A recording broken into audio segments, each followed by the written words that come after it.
Welcome, dear listener, to a journey through shadows and sunlight.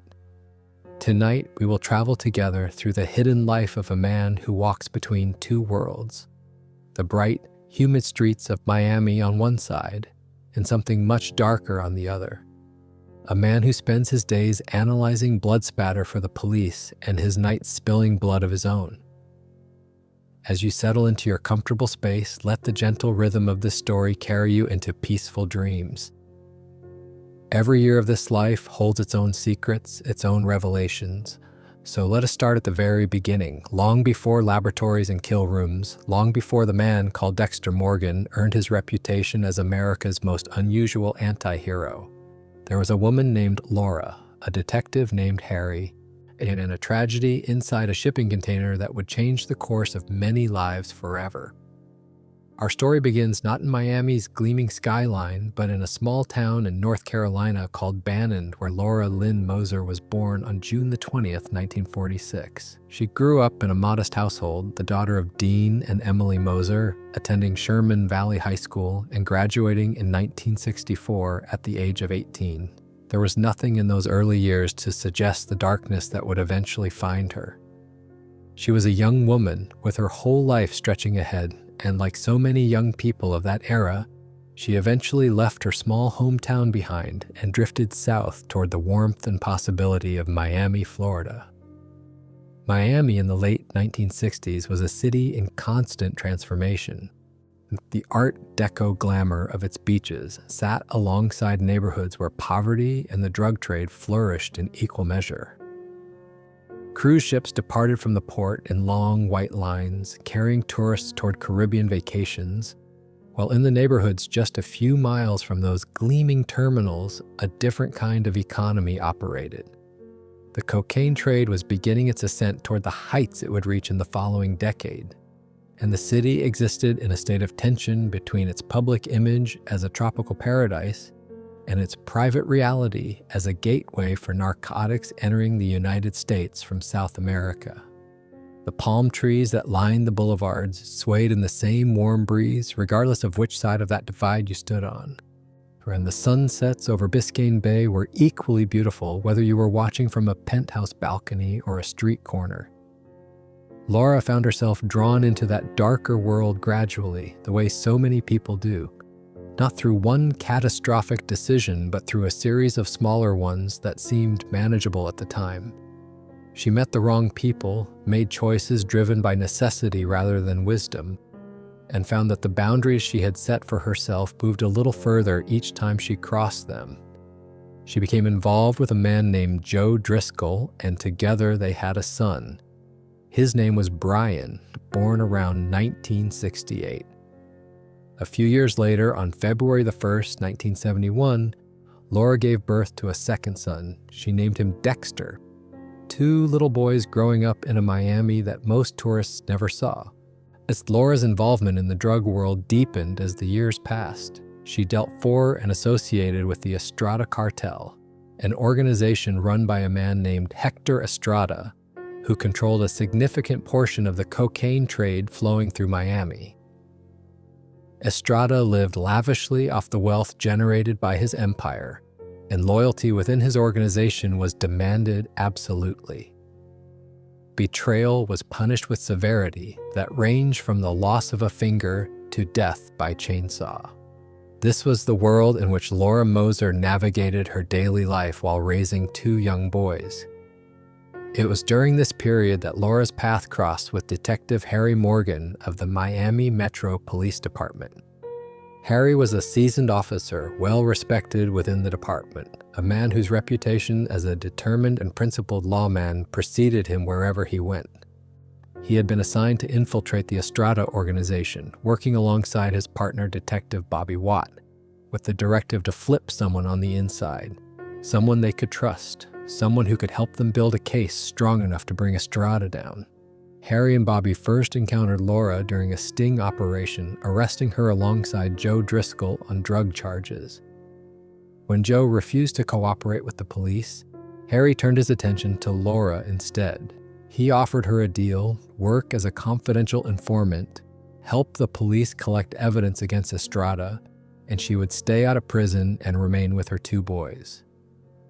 It was an offer Laura could not reasonably refuse. She agreed, and what began as a transactional arrangement between a detective and an informant gradually evolved into something far more complicated. Laura proved to be remarkably capable in her new role. She charmed her way through the ranks of the Estrada organization, eventually securing a direct meeting with Hector Estrada himself. She wore wires during meetings, passed information to Harry about drug shipments and organizational structures, and took risks that grew more dangerous with every passing week. Estrada was cautious by nature, slow to trust, and he assigned his enforcer Santos Jimenez to keep a watchful eye on Laura. The scrutiny was constant, and Laura felt the walls closing in. During the course of this undercover operation, something else happened, something that complicated everything immeasurably. Harry and Laura developed feelings for one another. What started as professional proximity became an affair, conducted in stolen moments away from the operation, forced away from Harry's wife Doris, away from the children who depended on both of them. Harry was already married, already a father to a young daughter named Deborah. The affair was reckless by any measure, but it was also profoundly human. 2 people drawn together by circumstances that pushed them into each other's orbit, with an intensity that peacetime rarely produces. Laura began to grow frightened. She told Harry that she believed they were being followed, that the cartel had noticed the time she spent with him, that her cover was wearing thin. On September the 28th, 1973, Laura met with Harry in an interview room at the police department. She brought her youngest son, Dexter, while Brian was at school. The conversation was recorded on tape. Laura told Harry she wanted out. The work was too dangerous, and the risk to her boys too great. She felt certain that her life was on the line. Harry reassured her. He told her that nothing would happen to her or her children. He needed just a little more time, just a little more evidence. A shipment of 300 bricks of cocaine was expected to arrive at a Miami shipyard in the coming days.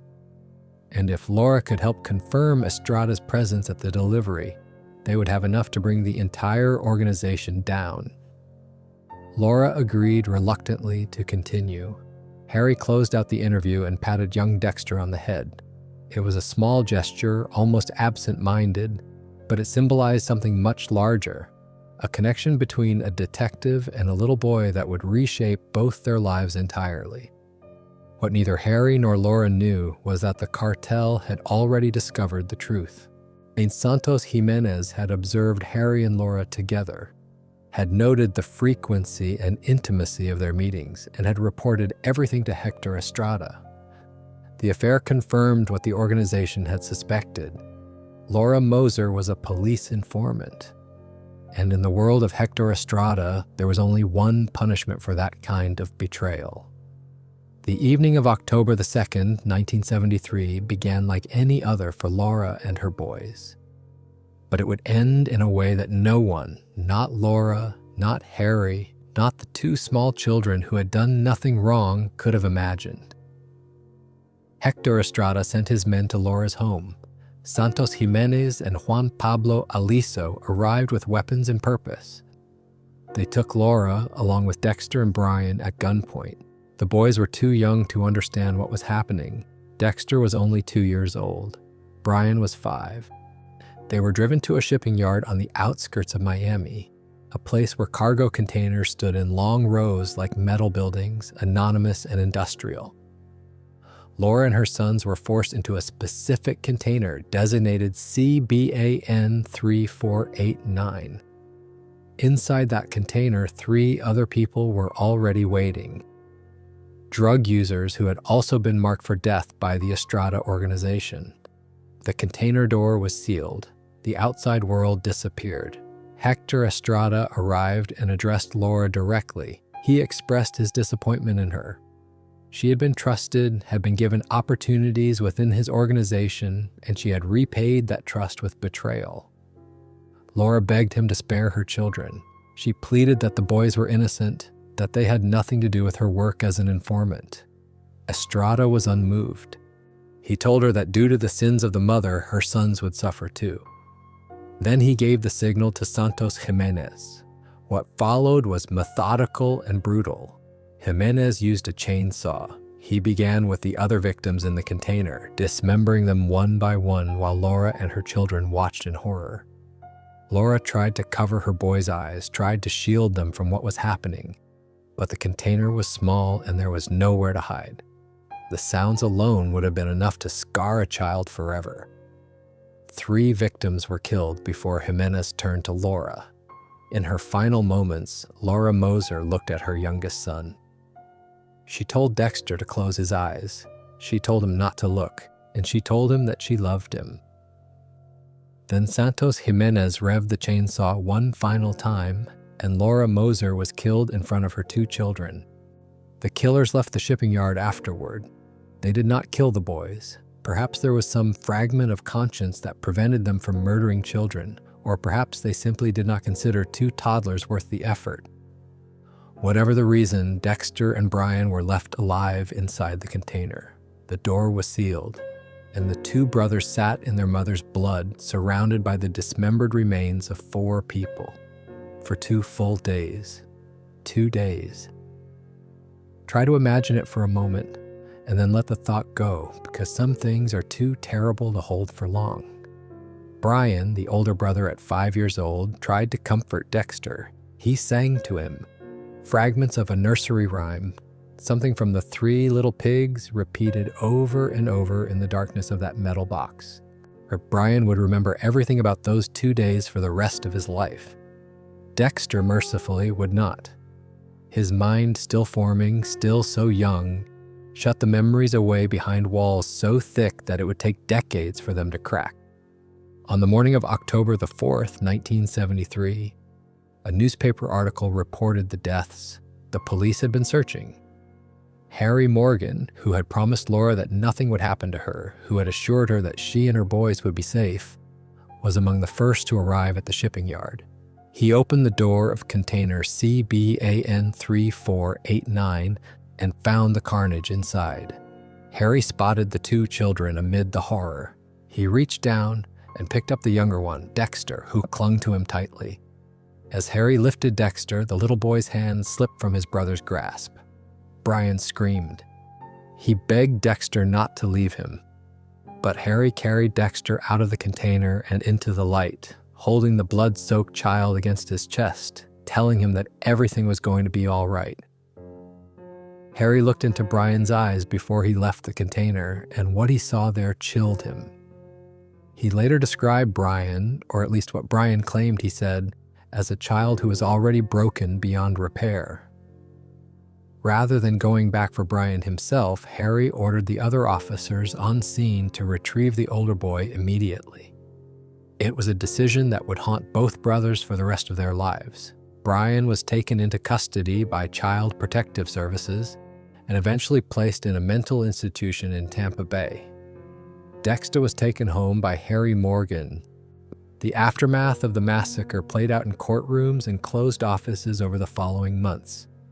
Hector Estrada was identified as the primary suspect and arrested on suspicion of ordering the murders.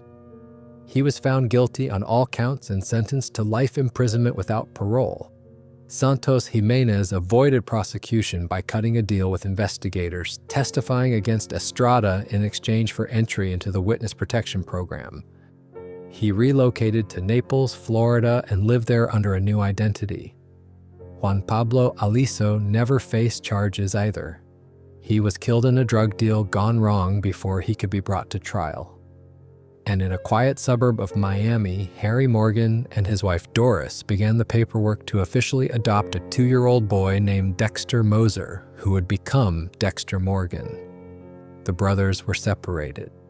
Brian grew up in an institution with nothing but the memory of a family. Dexter grew up in a home with a new family, a new sister, and a father who would spend the rest of his life trying to manage the darkness that the shipping container had planted inside his adopted son. 2 boys born from the same mother, shaped by the same unimaginable trauma, would walk very different paths through life. One would be given a code to live by.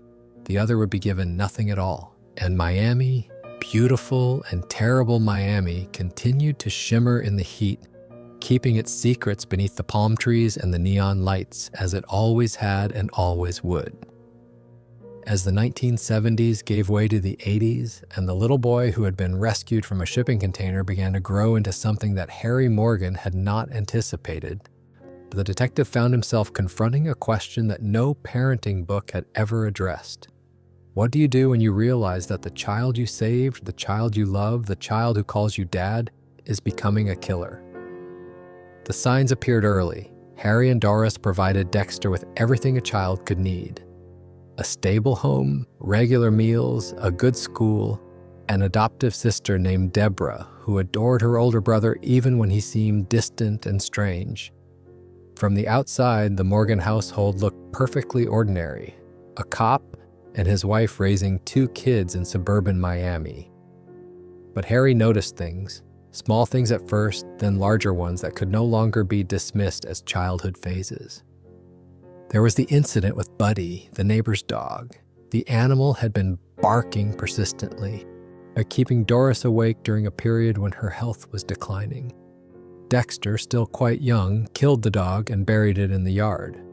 When Harry confronted him, Dexter explained his reasoning calmly.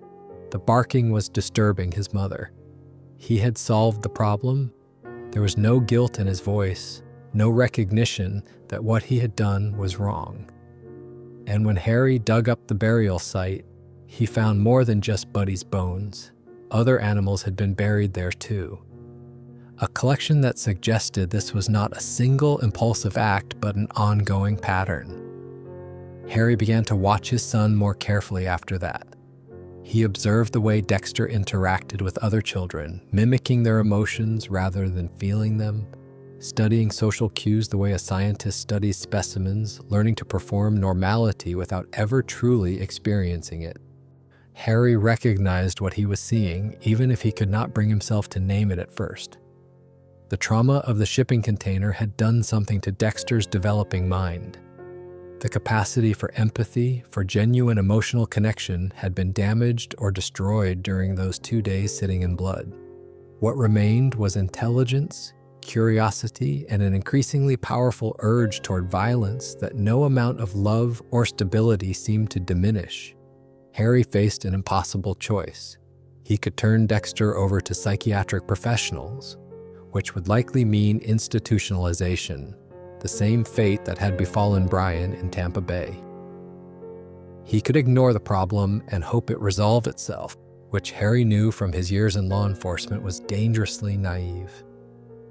Or he could try something that no one had ever attempted before. He could try to channel Dexter's darkness, to shape it into something that, if not good, was at least less destructive than the alternative. This was the origin of what would become known as the Code of Harry. It began not as a formal set of rules, but as a series of conversations between father and son, conducted during hunting trips in the Florida backcountry and quiet evenings on the back porch of the Morgan house, in the car on the way to school when Deborah was not present, and in the garage while working on household projects that gave them reason to be alone together. The conversations were careful, deliberate, and weighted with a gravity that neither father nor son fully understood at the time. Harry was not teaching Dexter a skill so much as constructing a framework for a life, a set of guardrails designed to keep a dangerous vehicle on a road that had no natural boundaries. Harry taught Dexter 2 fundamental principles that would govern the rest of his life. The first rule was simple: do not get caught. Whatever Dexter did, however he chose to address the urges that consumed him, he must never allow himself to be discovered. The second rule was more complex, more moral in its implications. Dexter could only kill people who deserved to die. Specifically, murderers who had escaped the justice system, people who had killed and gotten away with it through corruption, legal technicalities, or simple police oversight. Harry was a homicide detective. He had spent his career watching guilty people walk free because of insufficient evidence, compromised witnesses, or deals cut in back rooms. the frustration of that experience informed the code he created for his son. If Dexter was going to kill regardless, and Harry believed with increasing certainty that he would, then at least those deaths could serve a purpose. At least the victims would be people whose removal from the world made it marginally safer for everyone else. Beyond the code itself, Harry taught Dexter the practical skills he would need to survive as a killer in a world designed to catch killers. He taught him about forensic evidence and how to avoid leaving it. He taught him about police procedures and investigation techniques, knowledge that would later prove invaluable when Dexter joined the Miami Metro Police Department as a bloodspatter analyst. He taught him how to blend in socially, how to fake the emotions he did not feel, how to maintain relationships that provided cover for his true nature. Harry essentially trained his son to be the perfect predator, one who could operate indefinitely without detection because he understood the systems designed to detect him. Deborah Morgan grew up alongside Dexter during these years, unaware of the conversations happening between her father and her brother, unaware of the darkness her brother carried. She adored Harry and desperately wanted his attention and approval, but she often felt like an outsider in her own family. The bond between Harry and Dexter was intense and exclusive, built on secrets that Deborah could sense but never access. She channeled her frustration into determination, developing a sharp tongue, a fierce independence, and an ambition that would eventually lead her to follow her father into law enforcement. Doris Morgan's health declined through the 1980s, and she eventually passed away from illness. Her death removed one layer of normality from the Morgan household, leaving Harry as the sole parental figure navigating the impossible task of raising a daughter who craved his attention and a son who craved something much darker. Dexter's teenage years were marked by the intensification of his urges and the refinement of Harry's training. The hunting trips that had begun as bonding experiences became lessons in tracking, patience, and the clinical detachment necessary for taking a life. Harry watched his son absorb these lessons with a facility that was both impressive and deeply unsettling. And Dexter did not enjoy killing in the way that a sadist might. He experienced it as a need, a compulsion, something that built inside him until it demanded release. The code gave that compulsion direction, the training gave it precision, but Harry's own health was failing. Years of stress, of carrying the weight of what he had created, of living with the knowledge that his adopted son was a serial killer operating under rules he himself had written, took their toll. Harry drank, he smoked. His heart, both the physical organ and the metaphorical one, was under constant strain. The breaking point came when Harry witnessed the reality of what his code had produced. He walked in on Dexter after a kill. Not the theoretical discussion of killing, not the careful training sessions where violence was discussed in abstract terms, but the actual aftermath, a body, blood, the evidence of what Dexter did when no one was watching. Harry had spent years telling himself that the code was necessary, that channeling Dexter's urges was better than the alternative, that he was saving lives by directing his son's violence toward those who deserved it. But seeing the reality, standing in the presence of death that his own creation had caused, shattered something inside Harry Morgan. He told Dexter to stay away from him. Those words, spoken in a voice thick with revulsion and grief, were among the last things Harry ever said to his son. Shortly afterward, Harry Morgan was found dead. The official cause was heart disease, a condition that had been documented and treated for years. But the truth, as Dexter would eventually learn, was different. And Harry had overdosed on his heart medication. It was suicide. Tom Matthews, Harry's superior and longtime friend, discovered the truth in the autopsy report and buried it. He did this to protect Dexter and Deborah from the knowledge that their father had taken his own life. The official story held for years. Harry Morgan died of a heart attack, a good cop taken too soon. But the real story was far more painful. Harry Morgan, the man who created the code, who spent years training his son to be a controlled killer, who believed he was doing the right thing in an impossible situation, could not live with what he had created. He looked at the monster he had built and chose death over the burden of that knowledge. It was a tragedy compounded by irony. The code was supposed to save Dexter. Instead, it destroyed the man who made it. Dexter would not learn the truth about Harry's death for years. When he finally did, told by Tom Matthews during the Bay Harbor Butcher investigation, the revelation shook him to his core. The father he had idolized, the architect of the rules he lived by, had killed himself because of Dexter. Because of what Dexter was, because of what Harry had made him. It was a wound that never fully healed, a piece of knowledge that Dexter carried alongside his dark passenger for the rest of his life. And so the boy from the shipping container became a young man carrying two impossible burdens: the trauma that had created his darkness and the code that was supposed to contain it. Miami waited for him, gleaming and dangerous, a city where blood spatter analysts worked alongside homicide detectives, where killers hid in plain sight, and where the line between justice and vengeance was drawn in red. Let us move forward now to the year 1991, when Dexter Morgan was 20 years old. Harry Morgan was still alive, though his health had been in decline for some time, and the relationship between father and son existed in that complicated space between love and fear, between pride in what they had built together and terror at what it might become. Miami in 1991 was a city defined by contrasts.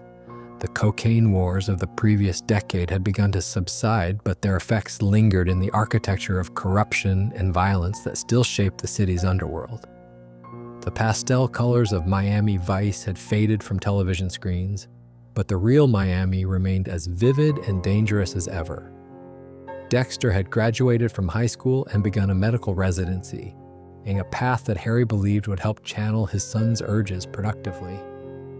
But the residency only deepened Dexter's fascination with anatomy and death, feeding the very instincts Harry had hoped to redirect. When the residency proved to be more fuel than outlet, Harry arranged for Dexter to join the Miami Metro Police Department as a forensic intern, working under the supervision of Tanya Martin, the chief of forensics. The logic was sound.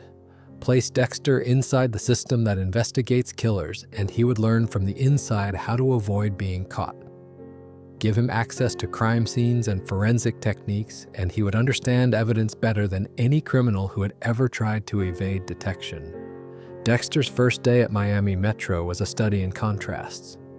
On the surface, he was an eager young intern, collecting coffee for the detectives, enduring their teasing with awkward good humor, trying to find his place in a world of seasoned professionals who viewed him as a kid, playing at grown-up work. Beneath that surface, Dexter was consumed by urges he could barely control. The crime scenes he attended were not sources of horror for him, but of fascination. The blood, the patterns, the evidence of violence, all of it spoke to something deep inside him that recognized this work as intimately familiar. Harry was present at the department as well, a respected sergeant whose colleagues admired his dedication and trusted his judgment. He watched Dexter navigate this new environment with the anxiety of a parent watching a child near a cliff edge. He encouraged Dexter to blend in, to use humor as the other detectives did, so to treat the darkness of the job as something that could be managed through camaraderie and professional distance. Harry knew all about blending in. Years earlier, he had gone undercover as a drug addict to bust dealers, an experience that had led him to Laura Moser and set in motion everything that followed. Deborah Morgan, now a teenager, existed on the periphery of her father and brother's secret world. She felt sidelined, aware that something connected Harry and Dexter that excluded her, but unable to identify what it was. Her response was rebellion. She was sharp-tongued, impulsive, and increasingly reckless, seeking attention through behavior that worried Harry even as his focus remained fixed on managing Dexter. The dynamic within the Morgan household was one of unequal attention.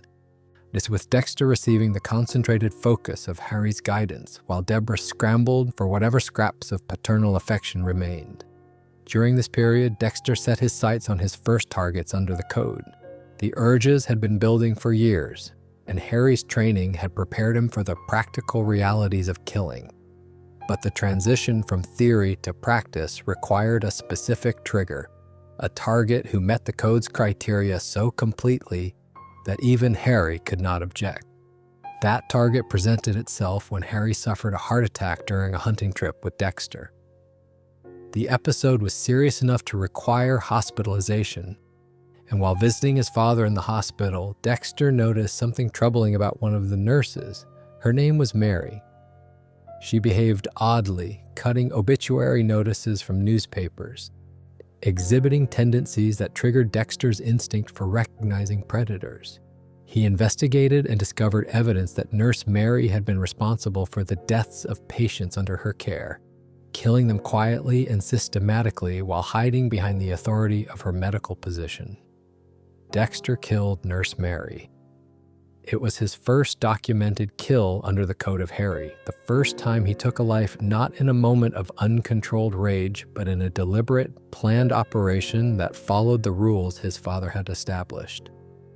He prepared carefully, controlled the environment, confirmed her guilt beyond reasonable doubt, and carried out the execution with a precision that surprised even him. The experience was transformative. The urge that had been building inside him for years found release in a way that felt, if not right, and then at least ordered, purposeful, controlled. His second kill followed not long afterward. Tony Ferrer was a loan shark and murderer whose victims included a mother and son killed over unpaid debts.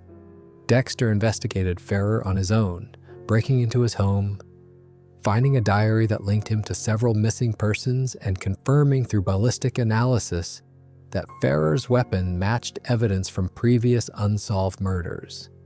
He abducted Ferrer, brought him to a makeshift kill room at a Jai Alai venue, and killed him despite the man's pleas for mercy. He disposed of the body in a swamp, following Harry's earlier instruction about eliminating evidence. But the disposal was imperfect. Ferrer's arm resurfaced from the water, a reminder that even careful killers make mistakes, especially early in their careers. The broader events of 1991 in Hawkins included a case that consumed the entire Miami Metro Department. Judge Powell's young son Jimmy had been kidnapped, and the investigation consumed resources and attention from every corner of the department. Dexter, in his capacity as a forensic intern, contributed to the case by analyzing evidence, including a severed finger sent to the Powell family. But his own investigation led him to a disturbing conclusion. The kidnapper was not an outside criminal, but Captain Aaron Spencer, a ranking officer within the department itself. Spencer had taken his own son, Nicky, as part of a twisted scheme connected to his ex-wife, and had orchestrated the kidnapping of Judge Powell's son to cover his tracks. Dexter's confrontation with Spencer became his third documented kill. He abducted the captain, extracted information about Nicky's location through interrogation, and ultimately killed the man whose position of authority had enabled him to commit crimes that the system he served was designed to prevent. It was exactly the kind of target the Code of Harry was designed for, a killer hiding behind a badge, untouchable through conventional means. Meanwhile, unknown to Dexter, his biological brother Brian had been released from the mental institution in Tampa Bay where he had spent most of his life. Brian had grown into a man shaped entirely by trauma and abandonment, without the code or the guidance that Harry had provided Dexter. He was intelligent, charismatic when he wanted to be, and profoundly disturbed. His first acts upon gaining freedom were to track down people connected to his past. He found Barbara, the social worker who had been responsible for separating him from Dexter as a child. He tied her to a pole and dismembered her with a chainsaw, echoing the method used to murder their mother in the shipping container decades earlier. The pattern was deliberate. Brian was recreating the trauma that had defined him, performing it upon those he held responsible for his suffering. Harry became aware of Brian's release and his subsequent crimes, and the knowledge added another layer of anxiety to an already unbearable situation. He had 2 sons of Laura Moser in the world, both of them killers, and the decisions he had made years ago in that shipping container, choosing to save one and leave the other, were producing consequences he could not control. It was also during 1991 that Dexter conceived of what would become his signature method of body disposal. The inspiration came from an unlikely source. While rescuing Deborah from a dangerous situation involving a wealthy young man named Gio, who had taken her to his yacht in Bimini, Dexter watched as Deborah threw a bracelet Gio had given her into the ocean. The gesture sparked an idea. The ocean was vast, deep, and indifferent. Bodies weighted and wrapped properly would sink to the bottom and remain there, consumed by marine life and ocean chemistry. It was cleaner than swamps, more reliable than burial, and virtually undetectable. From that point forward, the waters around Miami became Dexter Morgan's preferred cemetery. The events of 1991 established the foundation upon which Dexter's entire adult life would be built. He had made his first kills, had proven to himself and to Harry that the code could work in practice, and had found his place within the system that would provide him with both cover and targets for years to come. He had also learned that mistakes were inevitable, that even careful planning could leave loose ends, and that the line between hunter and hunted was thinner than anyone wanted to believe. Let us move forward now, past the years of refinement and practice, past the quiet decade during which Dexter honed his craft and built his life, to the year 2006 when the story of Dexter Morgan truly began to unfold in all its terrible complexity. The years between 1991 and 2006 were years of practice and patience. Dexter rose through the ranks at Miami Metro, transitioning from forensic intern to forensic technician, and eventually to his permanent role as a blood spatter analyst, a position that gave him access to crime scenes, police databases, and the inner workings of homicide investigations. He learned to read blood the way a musician reads sheet music, understanding the physics of impact, velocity, and angle with an intuitive precision that made him invaluable to the department. His colleagues respected his expertise even if they sometimes found his personality distant or peculiar. He was the quiet one, the lab guy who showed up at crime scenes with his kit and his camera, did his work efficiently, and left without engaging in the banter and camaraderie that bonded the detectives to one another. During these years, Dexter killed regularly, though not frequently. The code demanded that each target be verified, that evidence of guilt be established beyond reasonable doubt, that no innocent person ever end up on Dexter's table. The verification process took time, research, surveillance, analysis of police files, sometimes weeks or months of careful work before Dexter was satisfied that his intended victim met the code's criteria. When everything aligned, Dexter would strike. The kill room was always prepared meticulously. Plastic sheeting covered every surface. The victim was sedated, secured to a table, confronted with evidence of their crimes, and then killed with a single thrust of a knife. A drop of blood was collected on a glass slide and added to the box hidden in the air conditioning unit. The body was wrapped, weighted, and disposed of in the waters off the coast of Miami, and where the depth and currents ensured that what went down stayed down, or so Dexter believed. By the autumn of 2006, Dexter Morgan had been working as a blood spatter analyst for the Miami Metro Police Department for over a decade. He was 35 years old, settled into routines that served both his professional and secret lives with equal efficiency.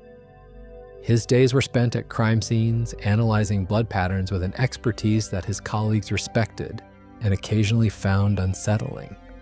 His nights, when the need arose, were spent in a very different kind of work. Dexter lived on the top floor of a 2-story apartment complex with a swimming pool. The apartment was meticulously organized, reflecting the controlled mind of its occupant. Inside the air conditioning unit, hidden behind the casing, Dexter kept a wooden box containing blood slides, one from each of his victims.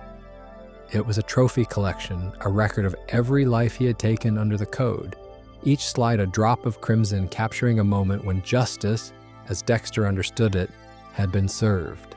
His social life was carefully constructed to maintain appearances. He dated a woman named Rita Bennett, a kind and gentle soul who was recovering from an abusive marriage to a man named Paul Bennett. Rita had 2 children from that marriage, Astor and Cody, and her experience with Paul had left her cautious about physical intimacy, which suited Dexter perfectly. He did not desire physical closeness the way other people did. What he needed from Rita was the appearance of normality, a girlfriend who made him look like a regular guy to his colleagues and acquaintances. For that this arrangement also provided genuine companionship to a woman who deserved kindness was a secondary benefit that Dexter acknowledged without fully understanding.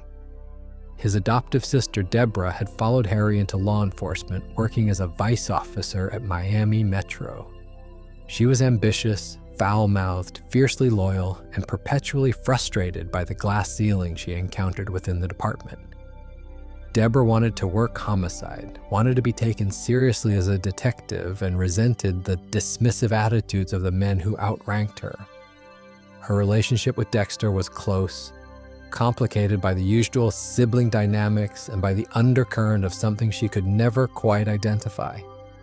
A sense that her brother was not entirely what he appeared to be. And the department itself was populated with characters who would become central to Dexter's story. Angel Batista was a warm-hearted detective whose emotional openness contrasted sharply with Dexter's performative affect. Vince Mazuka was the forensic technician whose inappropriate jokes and social awkwardness masked genuine expertise. Lieutenant Maria Lagerta was politically savvy and ambitious, navigating departmental politics with skill that sometimes compromised her judgment. And then there was Sergeant James Dokes. Dokes was the one person at Miami Metro who instinctively distrusted Dexter. Where others saw a quiet, helpful lab technician, Dokes saw something wrong. He could not articulate exactly what bothered him about Dexter Morgan, but his instincts, honed by years of military and law enforcement experience, told him that the man behind the pleasant smile was hiding something dangerous. Dokes watched Dexter the way a predator watches another predator, with recognition and wariness. The case that would define this period of Dexter's life began with a series of murders that were unlike anything Miami Metro had seen before. Prostitutes were being found dead, their bodies dismembered with surgical precision, completely drained of blood. The kills were clean, meticulous, almost artistic in their execution. The press named the unknown killer the Ice Truck Killer, a reference to the refrigerated vehicles used to transport the remains. The case was assigned to the Homicide Division, but it quickly became clear that this killer was different from the usual criminals who crossed Miami Metro's desks. The Ice Truck Killer was sending messages, not to the police in general, but to Dexter specifically. Crime scenes were staged in ways that referenced Dexter's own methods and interests. A Barbie doll left in a specific position, a blood slide placed where Dexter would find it. The killer knew who Dexter was, understood his secret, and was communicating through the language of murder itself. For the first time in his adult life, Dexter felt something he had rarely experienced. Curiosity tinged with something that might have been excitement. Someone out there understood him. The investigation progressed through months of forensic work and dead ends. Deborah, eager to prove herself, threw herself into the case with characteristic intensity.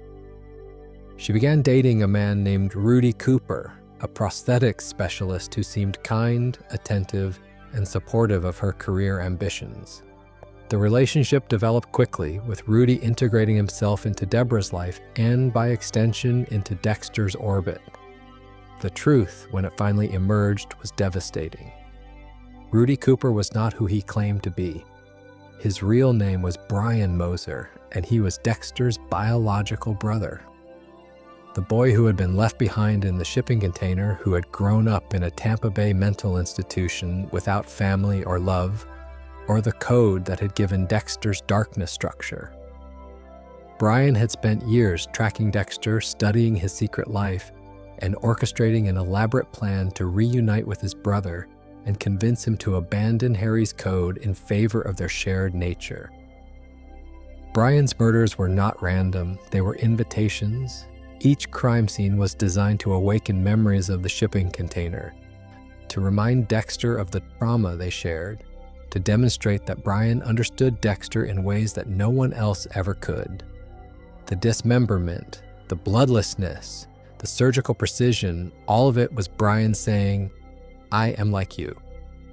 We are the same. Come home to me." The climax of Brian's plan involved Deborah. He kidnapped her and brought her to the same shipping container, CBAN 3489, where their mother had been murdered decades earlier. It was a symbolic stage, the place where their lives had been shattered, now repurposed as the setting for a reunion that Brian hoped would complete them both. He presented Dexter with a choice: join him, embrace their shared darkness.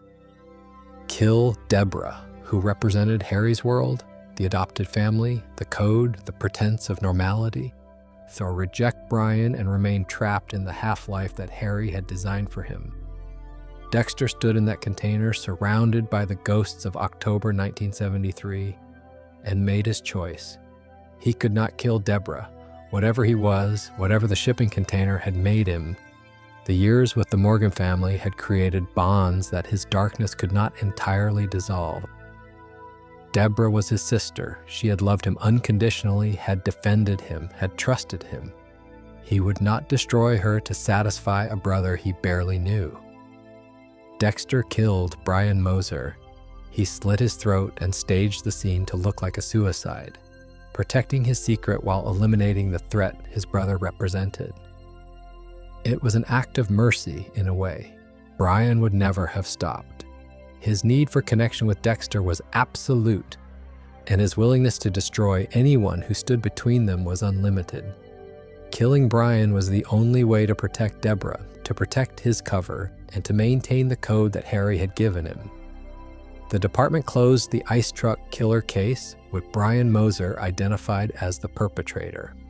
Deborah recovered from the trauma of her kidnapping, though the scars, both physical and psychological, would linger for years. She had loved a man who turned out to be a monster, and the betrayal cut deep enough to affect every relationship she would form afterward.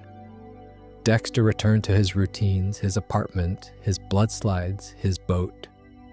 But something had changed. He had been forced to choose between two versions of himself: the monster Brian wanted him to be, and the managed darkness Harry had created. And he had chosen Harry's way, and the code held for now. The following year brought a crisis that threatened to expose everything Dexter had built. In 2007, a group of scuba divers exploring the waters off the coast of Miami made a discovery that sent shockwaves through the department. At the bottom of the ocean, arranged in neat rows, were dozens of garbage bags containing dismembered human remains. Dexter's underwater graveyard had been found. The discovery triggered a massive investigation. The media named the unknown killer the Bay Harbor Butcher, and the case was assigned to FBI Special Agent Frank Lundy, a veteran investigator brought in specifically for his expertise with serial murder cases. Lundy was methodical, brilliant, and relentless. He approached the investigation with the patience of someone who understood that catching a serial killer required building an airtight case, piece by piece, over weeks or months. The pressure on Dexter was immense. Every piece of evidence recovered from the ocean floor was something he had put there. Every forensic technique being applied to the investigation was one he understood intimately, because he had designed his disposal method specifically to resist forensic analysis. But he had not anticipated discovery. The ocean was supposed to be permanent, the currents and depth ensuring that his victims would never surface. The divers had found what should have remained hidden forever. Simultaneously, Sergeant Dokes escalated his surveillance of Dexter. Dokes had always suspected that something was wrong with the quiet lab technician. and the Bay Harbor Butcher investigation provided the framework for his suspicions. He followed Dexter, documented his movements, and confronted him with increasing aggression. Dokes was getting closer to the truth, and Dexter knew it.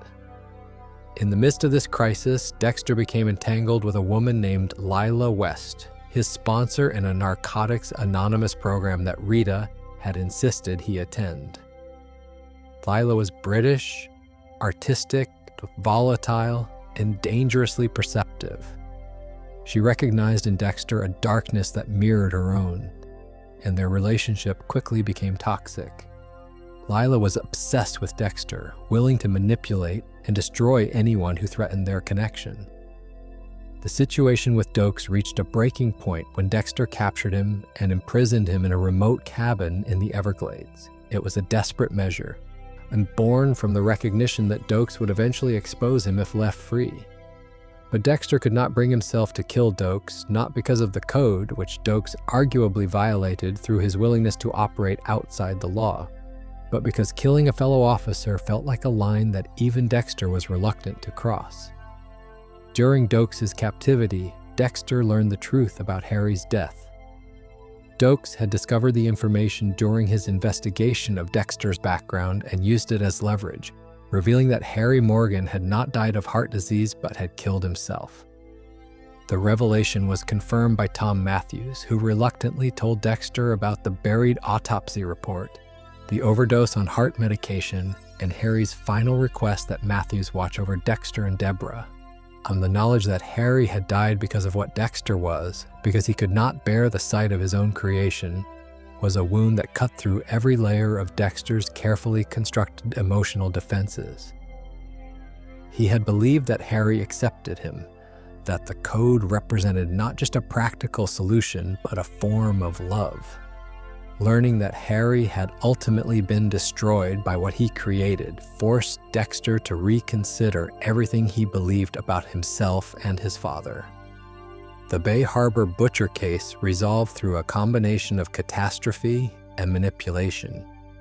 Lila, who had discovered Dokes' location by following Dexter, set fire to the cabin with Dokes still inside. The explosion killed Dokes and destroyed most of the evidence that could have linked Dexter to the case. In the aftermath, the FBI concluded that Dokes himself had been the Bay Harbor Butcher, a theory supported by circumstantial evidence that Dexter had carefully planted. The case was closed. Dokes was posthumously branded as the serial killer, his reputation destroyed to protect the real Butcher. Dexter tracked Lila to Paris, where she had fled after the cabin fire, and killed her.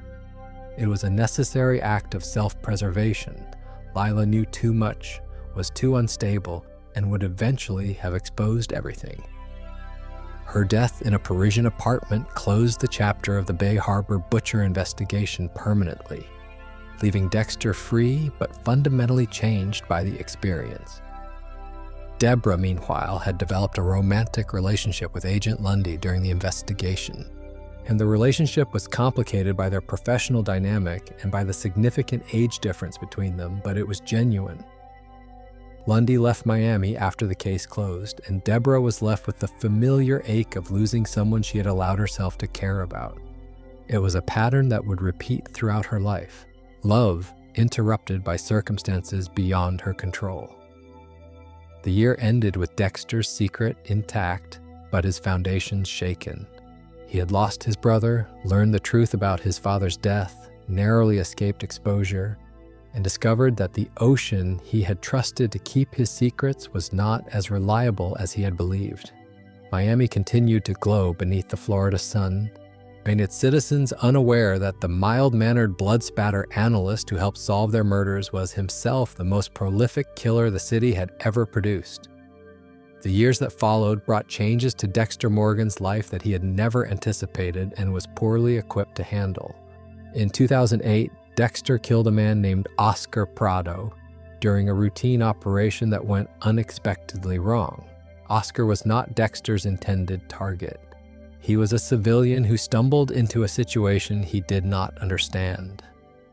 And his death was an accident of timing and circumstance rather than a deliberate act under the code. But Oscar Prado had a brother, and that brother was one of the most powerful men in Miami. Miguel Prado was an assistant district attorney, politically ambitious, charismatic, and driven by a sense of justice that, like Dexter's, occasionally strayed beyond the boundaries of the law. When Miguel discovered a connection between Dexter and his brother's death, rather than pursuing justice through conventional channels, he became fascinated by Dexter's secret.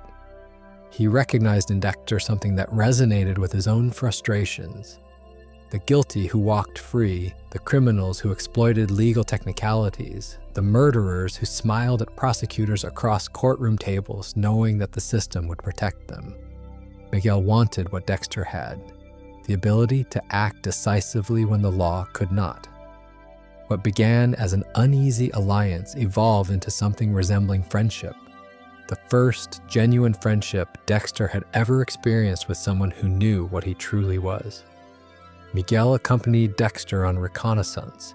It discussed targets with the enthusiasm of a man who had found his calling and embraced the code as if it were a philosophy he had been waiting his entire life to discover. For Dexter, the experience was intoxicating. For the first time, he was not alone. Someone understood him, accepted him, and wanted to participate in his work.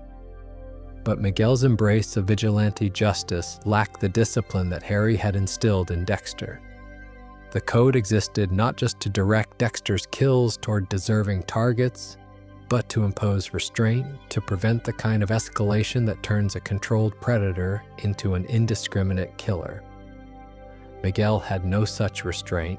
His targets began to drift from guilty murderers to political rivals, business competitors, and people whose only crime was standing between Miguel Prado and his ambitions. The moral erosion was rapid and alarming. Miguel had adopted the killing without internalizing the code, and the result was a man increasingly dangerous to everyone around him, including Dexter. During the same period, Rita told Dexter that she was pregnant. The news arrived with the force of a small earthquake, reshaping the landscape of Dexter's life in ways he could not control. A child, his child. The idea was both wonderful and terrifying in equal measure. Dexter had always believed himself incapable of the kind of love that parenthood required, had always assumed that his emotional limitations would prevent him from being a real father. But Rita's pregnancy forced him to confront the possibility that he might be wrong, that the darkness inside him might coexist with something lighter, something capable of growth and connection. Dexter proposed to Rita, and she accepted. The engagement was genuine in its intent, if complicated in its motivation. Dexter wanted to provide stability for his child, wanted to maintain the appearance of normality that the code demanded, and also genuinely cared for Rita in whatever limited capacity his emotional architecture allowed. She deserved better than what he could offer, and he knew it, but he offered what he had, and she accepted it gratefully. The situation with Miguel Prado deteriorated beyond repair. When Dexter confronted him about the unauthorized kills, Miguel responded with the confidence of a man who believed himself untouchable. He reminded Dexter that they were now bound by mutual knowledge of each other's crimes, and that any attempt to stop him would result in mutual destruction. It was a threat wrapped in the language of friendship, and it forced Dexter to recognize that his experiment with genuine human connection had failed catastrophically. Dexter killed Miguel Prado. He framed another criminal for the murder, maintaining his cover while eliminating a threat that had grown beyond his ability to manage. The experience taught him a lesson that Harry had tried to impart years earlier. Dexter's darkness was not something that could be shared. The code worked because it was followed by one person under one set of rules, with one man's discipline. Adding another variable to the equation produced chaos rather than partnership. Dexter and Rita married in a ceremony that was simple and sincere. Their wedding represented Dexter's most ambitious attempt at normality, a declaration that he could be a husband, a father, a member of conventional society. The guests included colleagues from Miami Metro, friends of Rita's, and a collection of people who believed they were witnessing a happy occasion. And in many ways, they were. Whatever Dexter's limitations, his commitment to Rita and their unborn child was real, even if it existed alongside commitments of a very different nature. The year 2009 would test that commitment in ways that no one could have predicted. It began with the arrival of Harrison Morgan, born to Dexter and Rita, a healthy baby boy whose existence transformed Dexter's understanding of himself and his capacity for love. Harrison was, against all of Dexter's expectations, the first person for whom he felt something unmistakably genuine, not performed emotion, and not the careful mimicry that characterized his interactions with most of the world, but actual love, the kind that makes you afraid, the kind that makes you vulnerable. The joy of Harrison's birth coincided with the emergence of a new threat. Arthur Mitchell had been killing for over 30 years, operating in a cycle of murders that occurred in the same sequence in different cities across the country, with a regularity that had earned him a designation among those few who knew of his existence. He was called the Trinity Killer because his cycle consisted of 3 distinct murders: a young woman forced to slash her femoral artery in a bathtub, a mother of 2 bludgeoned to death, and a young man forced to jump from a building. 3 murders, then silence, then relocation, then the cycle began again. Arthur Mitchell presented something that Dexter had never encountered before: a serial killer who maintained a seemingly perfect family life. Arthur was a husband, a father, a deacon in his church, a respected member of his community. He built houses for charity, attended neighborhood events, and projected an image of benevolent, patriarchal authority that convinced everyone around him. He was, on the surface, exactly what Dexter aspired to be: a killer who had solved the fundamental problem of maintaining a normal life while indulging a compulsion that demanded regular satisfaction. Dexter was fascinated. He infiltrated Arthur's life under a false identity, attending his charity events, joining his community activities, and observing the domestic arrangements that allowed this man to kill for decades without detection. And Dexter wanted to learn Arthur's secret, to understand how a man could balance fatherhood and family with the demands of the dark passenger. If Arthur had found a way, perhaps Dexter could too. The truth about Arthur Mitchell's family life revealed itself gradually and horrifically. The perfect facade concealed systematic abuse that had been occurring for decades.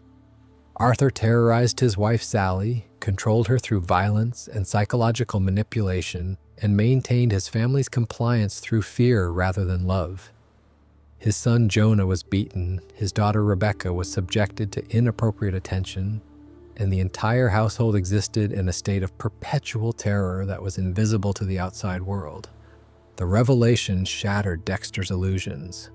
Arthur Mitchell had not solved the problem of maintaining a family while being a killer. He had simply created a different kind of prison, one where his family served as hostages to his secret rather than beneficiaries of his love.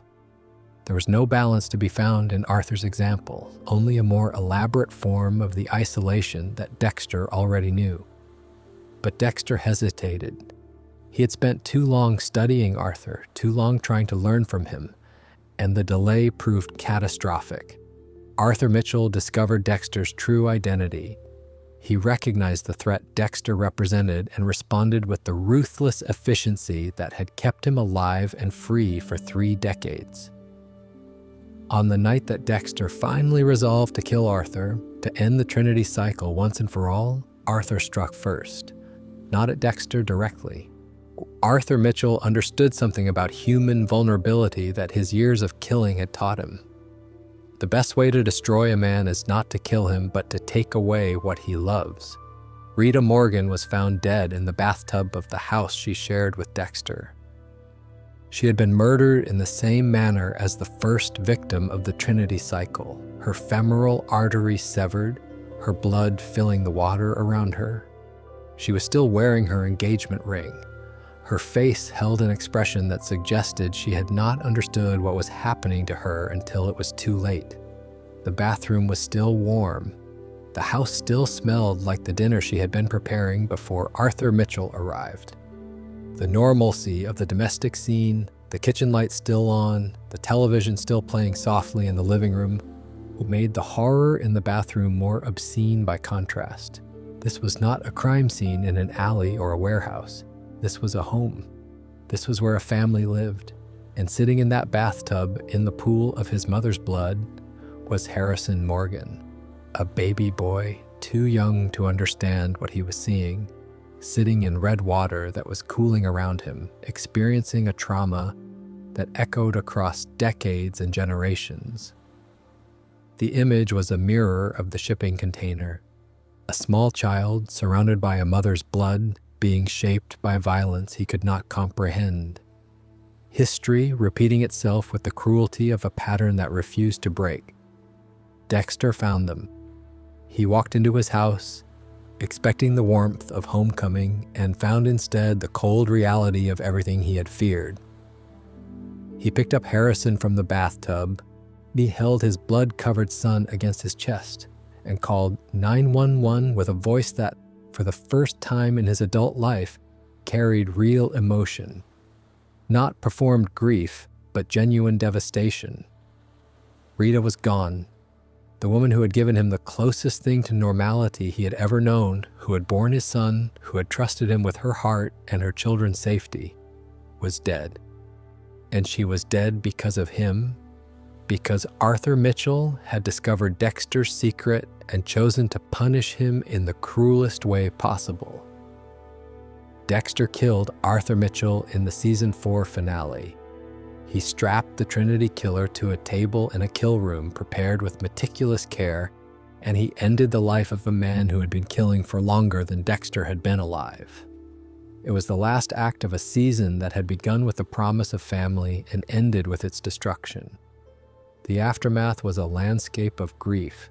Astor and Cody, Rita's children from her first marriage, were sent to live with their grandparents, unable to remain in a house soaked in their mother's blood. Dexter was left alone with Harrison, a single father whose parenting skills were limited and whose emotional capacity had been shattered by loss he had not believed himself capable of feeling. The code had not protected Rita. Harry's rules, designed to keep Dexter safe, had done nothing to shield the innocent people in his orbit from the consequences of his nature. And Harrison sat in his crib, gurgling and reaching for a father who held him with hands that had killed and would kill again, wondering, as infants do, why the world felt different now, why the warmth that had surrounded him was gone, replaced by something colder and more uncertain than anything a baby should ever have to feel. Let the weight of that settle gently, dear listener, and then let it go. Some stories carry pain that needs to be acknowledged before it can be released. The waves of Biscayne Bay continued to lap against the marina where Dexter kept his boat, indifferent to the suffering of the people who lived along their shores. Miami kept its secrets, as it always did, and life went on for those who remained. The year 2010 brought Dexter face to face with someone whose experience mirrored his own in unexpected ways. Lumen Pierce was a survivor. She had been kidnapped, brutalized, and tortured by a ring of powerful men who treated human beings as objects for their entertainment. When Dexter discovered her, she was broken in ways that were visible and ways that were not, carrying trauma that had fundamentally altered who she was and what she was capable of becoming. Dexter recognized something in Lumen that he had not expected to find in another person. Not the darkness of a fellow killer, as he had found in Brian and Miguel, but the darkness of a fellow survivor, someone who had been transformed by violence into something different from what they had been before. Lumen's experience had awakened in her a need for vengeance that was consuming and specific. She wanted to find and punish every man who had participated in her torture, and she was willing to do whatever was necessary to accomplish that goal. And they became partners, not in the romantic sense, though elements of intimacy developed between them, but in the operational sense. Dexter provided the skills, the planning, the forensic knowledge necessary to track and eliminate Lumen's tormentors one by one. Lumen provided something Dexter had not experienced since Brian's revelation, a companion who understood the weight of what they were doing, who shared both the burden and the purpose. Together, they worked through the ring of men responsible for Lumen's suffering. Each kill was conducted under the code, each target verified as guilty beyond question, each execution carried out with the careful methodology that Dexter had refined over years of practice. The work was dangerous, complicated by the interference of Stan Liddy, a corrupt former cop who had been hired to surveil Dexter and who stumbled upon evidence of his extracurricular activities. Liddy's discovery posed a serious threat, but Dexter dealt with it as he dealt with all threats, efficiently and permanently. Deborah Morgan, who had been promoted within the department and was now working actively in homicide, came close to discovering the truth about Dexter and Lumen during her investigation of the vigilante killings. She tracked the pattern of deaths to a location where Dexter and Lumen were conducting their final operation. But when Deborah arrived, she made a decision that revealed more about her character than any promotion or case file ever could. She recognized that the vigilantes, whoever they were, had been targeting men who deserved punishment. She chose to let them go, to look the other way, to prioritize justice over procedure. She did not know that one of the vigilantes she spared was her own brother. When the last of Lumen's tormentors was dead, something unexpected happened. The darkness that had driven Lumen, the compulsive need for revenge that had consumed her since her captivity, simply faded. She described it as a weight being lifted, a shadow that had clung to her finally releasing its grip. Her dark passenger, to use Dexter's terminology, was gone. She was free in a way that Dexter could observe but never experience. His own darkness was not born of a single traumatic event that could be resolved through targeted retribution. It was woven into the fabric of who he was, planted in a shipping container when he was 2 years old, nourished by decades of practice. There was no final kill that would make it go away, and Lumen left Miami peacefully, returning to a life that Dexter could not follow her into. Her departure was gentle, marked by mutual understanding rather than recrimination. She thanked him for helping her reclaim herself, and he let her go with something that might have been grace, or might simply have been the recognition that holding on to people was not something he was designed to do. The months that followed Lumen's departure were quiet ones for Dexter, at least by his standards. He settled into single fatherhood with Harrison, learning the rhythms of a life organized around a small child's needs rather than a killer's schedule. There were bottles to warm and diapers to change, pediatrician appointments, and sleepless nights that had nothing to do with kill rooms and everything to do with teething. Jamie Batista, in Angel's younger sister, came on board as Harrison's nanny, providing the daily care that Dexter's work schedule could not accommodate and the warmth of feminine presence that the household needed. Dexter found himself doing something he had not expected. He was becoming attached to his son in ways that went beyond obligation. Harrison's laugh, his first steps, the way he reached for Dexter's hand with the absolute trust that only very young children possess, all of it worked on Dexter's emotional architecture in ways that the code had never anticipated and Harry had never planned for. The child was not just a responsibility or a piece of his cover story. Harrison was the one person on Earth for whom Dexter felt something unambiguously real. The department continued its work around him. Deborah earned another promotion, for her talent and tenacity finally receiving the recognition they deserved. Quinn, a detective who had replaced Dokes as the department's resident skeptic of Dexter's innocent facade, developed a romantic interest in Deborah that complicated workplace dynamics. Masuka continued to provide comic relief and forensic expertise in equal measure. The ecosystem of Miami Metro hummed along, processing the city's steady supply of homicides with the weary efficiency of people who have seen too much death to be surprised by any of it. Miami itself cycled through its seasons, which in southern Florida meant the difference between hot and slightly less hot, between the dry clarity of winter and the thick humidity of summer when the air felt like breathing through a warm, wet towel. The city's beauty remained constant. The way sunset painted the Art Deco buildings of South Beach in shades of pink and gold. The way thunderstorms rolled in from the Everglades on summer afternoons, dramatic and brief, leaving the streets steaming and the sky impossibly clear. The way the ocean looked at night from the deck of Dexter's boat, dark and endless and full of secrets that would never surface. It was into this familiar landscape that the next threat emerged, one dressed in the robes of prophecy and armed with the conviction of absolute belief. The year 2011 brought a new kind of darkness to Miami, one wrapped in the language of religion and the imagery of apocalypse.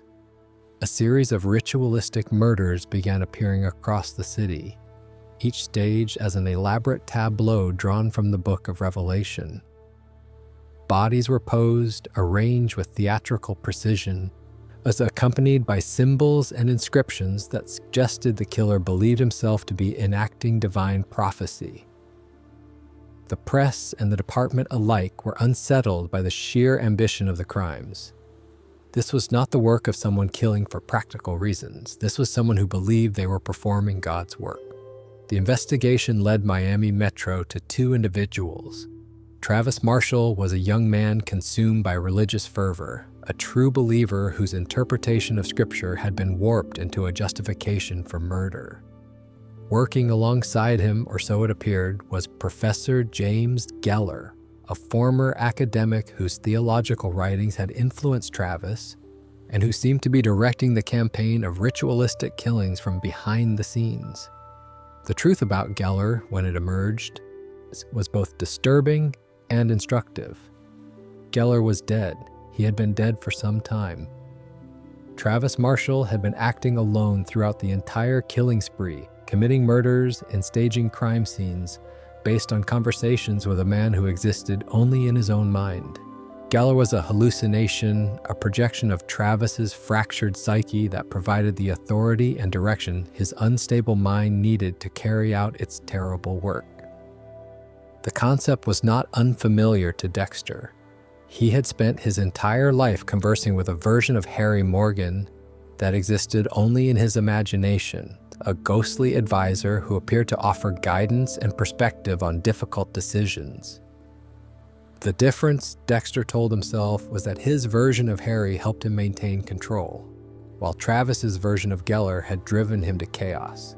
And Deborah Morgan had been promoted again during this period, rising within the department's hierarchy through a combination of competence, persistence, and the grudging recognition of superiors who could no longer deny her capabilities. Her career trajectory was impressive by any measure, a woman fighting her way through a profession that had not yet learned to value what she brought to the table. But her professional success was shadowed by personal struggles that never fully resolved. Relationships failed, loneliness persisted, and the nagging sense that something about her brother was not quite right continued to surface at moments when she could least afford the distraction. The Doomsday case culminated in a scene that shattered the careful separation between Dexter's two lives. He tracked Travis Marshall to a church, cornered him, and prepared his kill room with the usual meticulous care: plastic sheeting, duct tape, the instruments that transformed an ordinary space into an execution chamber. Dexter positioned Travis on the altar and raised his knife, ready to deliver the fatal blow that would end the Doomsday threat and add another bloodslide to his collection. It was at that precise moment that Deborah walked in. She had come to the church for reasons of her own, following a lead in the investigation that had brought her to the same location at the same time. She pushed through the door and found her brother standing over Travis Marshall's body, knife in hand, plastic covering every surface, the unmistakable setup of a kill room surrounding them both. The image was unambiguous. There was no innocent explanation, no plausible alternative interpretation. Dexter Morgan was a killer, and his sister had just witnessed the proof. The silence in that church lasted only a few seconds, but it contained a lifetime of unraveling. Deborah stood in the doorway, her hand still on the door she had pushed open, her eyes processing a scene that her mind refused to accept. The plastic, the tape, the knife in her brother's hand, the body on the altar. Every detail was sharp and undeniable, each one a nail driven into the coffin of the life she had believed she was living. The revelation that followed was the most painful and consequential event in Deborah Morgan's life. Everything she had sensed, every instinct that had told her something was wrong with her brother, every moment of unease she had brushed aside or rationalized away, collapsed into a single, undeniable truth.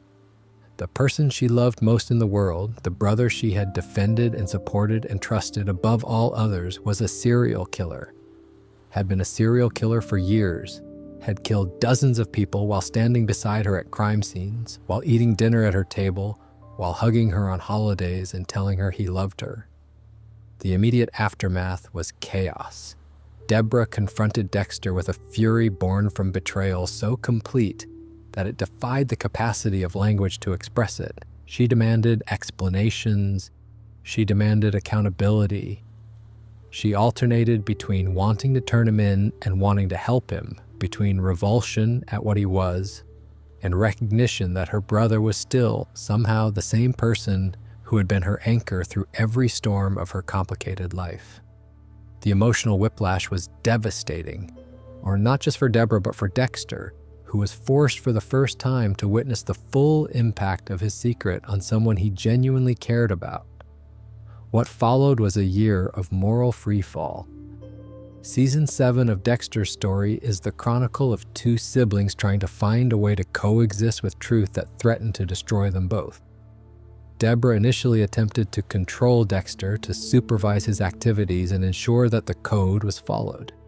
She told herself that she could manage the situation, that her knowledge of Dexter's secret gave her leverage to keep him in check. It was a delusion born from love and desperation, the same kind of compromise that Harry had made decades earlier when he chose to channel Dexter's urges rather than report them. During this period, new threats emerged that tested the boundaries of both siblings' moral limits. The Ukrainian Koshka Brotherhood, led by a figure named Isaac Serko, brought organized crime into Dexter's orbit in ways that complicated his operations and endangered his family. Serko was a complex figure, a man whose criminal activities were balanced by a capacity for genuine emotion that set him apart from the typical gangsters Dexter encountered. His pursuit of Dexter was motivated by personal revenge rather than business interest, and the conflict between them played out with an intensity that surprised them both.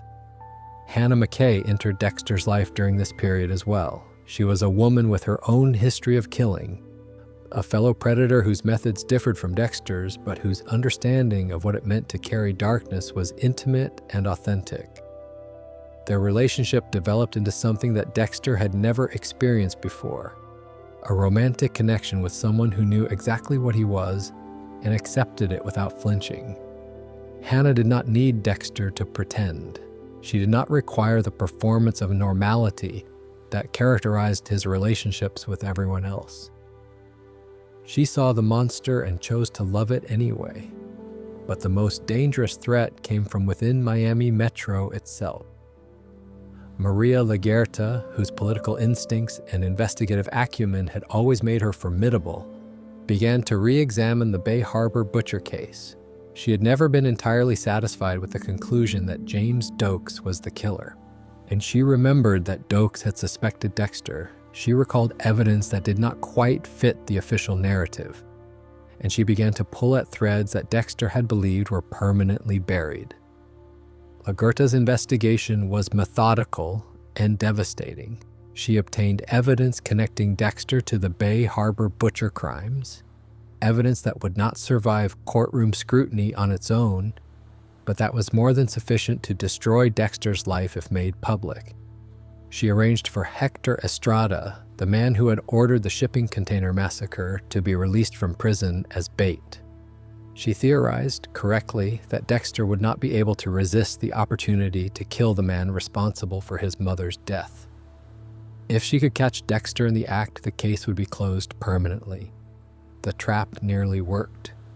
Dexter did attempt to kill Estrada, confronting him at the very same shipping yard where his mother had died. But Dexter recognized the setup before Laguerta could spring it, and he escaped with Estrada in tow. What followed was a sequence of events that spiraled beyond anyone's control. Dexter brought Estrada back to the shipping container, the same container where everything had begun, and killed him there. He then used Estrada's phone to lure Laguerta to the location, intending to stage a scene that would look like Laguerta and Estrada had killed each other, closing both the investigation and the threat to his freedom. Deborah arrived at the container. She had been tracking both Dexter and Laguerta, driven by the terrible knowledge that the situation was heading toward a conclusion she could not prevent. She found Dexter standing over an unconscious Laguerta, the scene staged, the plan in motion. And she understood what was about to happen. If Laguerta survived, Dexter would be exposed. Deborah would be implicated as an accessory. Their lives, everything they had built, would be destroyed. Deborah Morgan shot Maria Laguerta.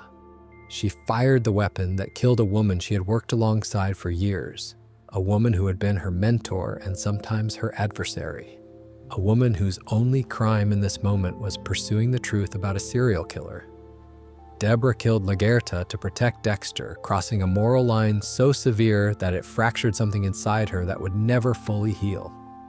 The shipping container that had witnessed the death of Laura Moser in 1973 now witnessed another death, another sacrifice made to protect the legacy of violence that container had spawned. Deborah collapsed. Dexter stood among the bodies, the plastic, the weight of everything that had led to this moment. The code of Harry had been designed to protect Dexter. It had now consumed his sister as well.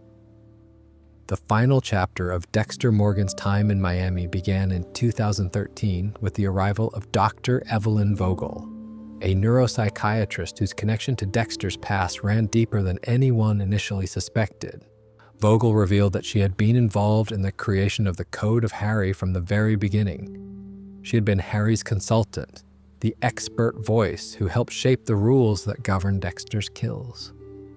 She had studied Dexter as a child, had evaluated his psychology, and at one had advised Harry on the strategies most likely to channel his urges productively. This revelation reframed everything Dexter understood about his own origin. The code was not simply a father's desperate attempt to manage his son's darkness. It was a clinically designed behavioral modification program developed with professional expertise and implemented with deliberate intent. Harry had not acted alone. Vogel had been behind the scenes, shaping the killer that Dexter became with the detachment of a scientist conducting an experiment. The relationship between Dexter and Vogel was complex and fraught with emotional undercurrents.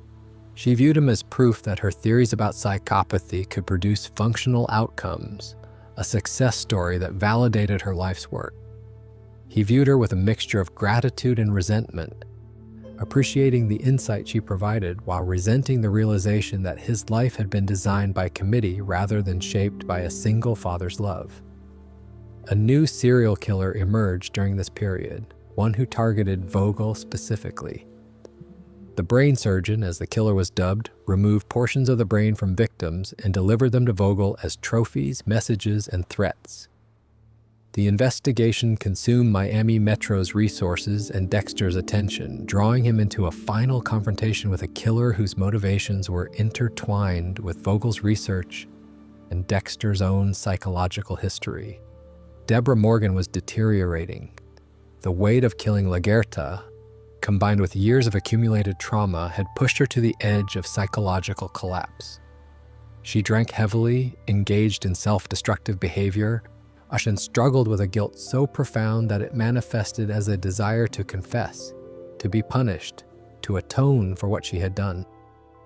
Vogel attempted to treat Deborah, recognizing that the woman's mental state represented a threat to Dexter's security as well as to Deborah's own well-being. The treatment was partially successful, pulling Deborah back from the immediate edge while leaving the underlying damage untouched. Dexter made the decision to leave Miami. The city that had been his hunting ground, his home, and the stage for every significant event of his adult life had become too dangerous. The Bay Harbor butcher case might reopen. Deborah's instability might lead to exposure. The new threats emerging from Vogel's past suggested that Miami was no longer safe. He planned to flee to Argentina with Hannah McKay and Harrison, and starting a new life far from the blood and secrets of Florida. But the brain surgeon struck one final time. Deborah Morgan was shot during a confrontation related to the case, a bullet that damaged her spine and led to a stroke that destroyed her brain function. She was taken to Hawkins General Hospital, where she was placed on life support, her body functioning but her mind gone. The sister who had sacrificed everything for Dexter, who had killed to protect him, who had destroyed her own moral foundation to keep his secret, lay in a hospital bed with machines breathing for her and monitors tracking a heartbeat that continued without the consciousness that had given it meaning. Dexter visited her in the hospital. He stood beside her bed and looked at the face of the person who had loved him most completely and been damaged most thoroughly by that love. The machines hummed, the monitors beeped, and Dexter made his final decision in Miami. He disconnected Deborah from life support. He lifted her body, carried her through the hospital corridors, past nurses and orderlies who did not stop him because grief has a way of making people invisible, and brought her to his boat, the Slice of Life, anchored at the marina, where so many of his nights had begun with the anticipation of the hunt. He wrapped her in a white sheet, the same color as the sheets on the hospital bed where she had lain, and he took his sister's body out onto the open water, to the same ocean where he had disposed of so many victims over the years. But Deborah was not a victim, but she was the opposite of a victim. She was the person who had stood between Dexter and the world, who had absorbed the damage he caused and carried it in her body and her mind until it broke her. He gave her to the sea not as a disposal, but as a burial, the only funeral he knew how to perform, conducted in the only cemetery he trusted to keep its occupants safe. Then Dexter Morgan drove his boat into a hurricane. Hurricane Laura, named with an irony that felt like destiny rather than coincidence, bearing the same name as the woman whose death in a shipping container had set everything in motion. He pointed the Slice of Life into the storm and did not turn back. The expectation was suicide. The assumption was that Dexter had chosen to end his life in the same waters that had served as the final resting place for his victims and his sister. But the final image of the season, the final shot of the original series that had run for 8 years across 96 episodes, showed something unexpected. Dexter Morgan sitting at a table in a sparse room, wearing a flannel shirt, staring into the camera with dead eyes. He was alive. He was working as a lumberjack in some remote, cold location far from Miami. He had survived the hurricane, had abandoned his plan to join Hannah and Harrison in Argentina, and had chosen instead a self-imposed exile, alone, without his son, without his partner, without his sister, without the code or the kills that had structured his entire existence. In it was an ending that divided audiences and critics with an intensity that few television finales have produced. Some saw it as a statement about the impossibility of redemption, a man condemned to live with the consequences of his choices in the bleakest way possible. Others saw it as an unsatisfying conclusion to a story that deserved better, a character study that ended not with resolution but with a shrug. The show that had premiered on Showtime on October 1st, 2006, had run for 8 seasons and 96 episodes. It had earned 12 Emmy nominations and won 4, and it had transformed the career of Michael C. Hall, who had battled his own real-life diagnosis of Hodgkin's lymphoma during the filming of the 4th season, and who brought to the role a depth and nuance that made Dexter Morgan one of the most complex anti-heroes in television history. The series had explored questions about the nature of evil, the possibility of redemption, and the limits of love with a seriousness that belied its premise of a sympathetic serial killer.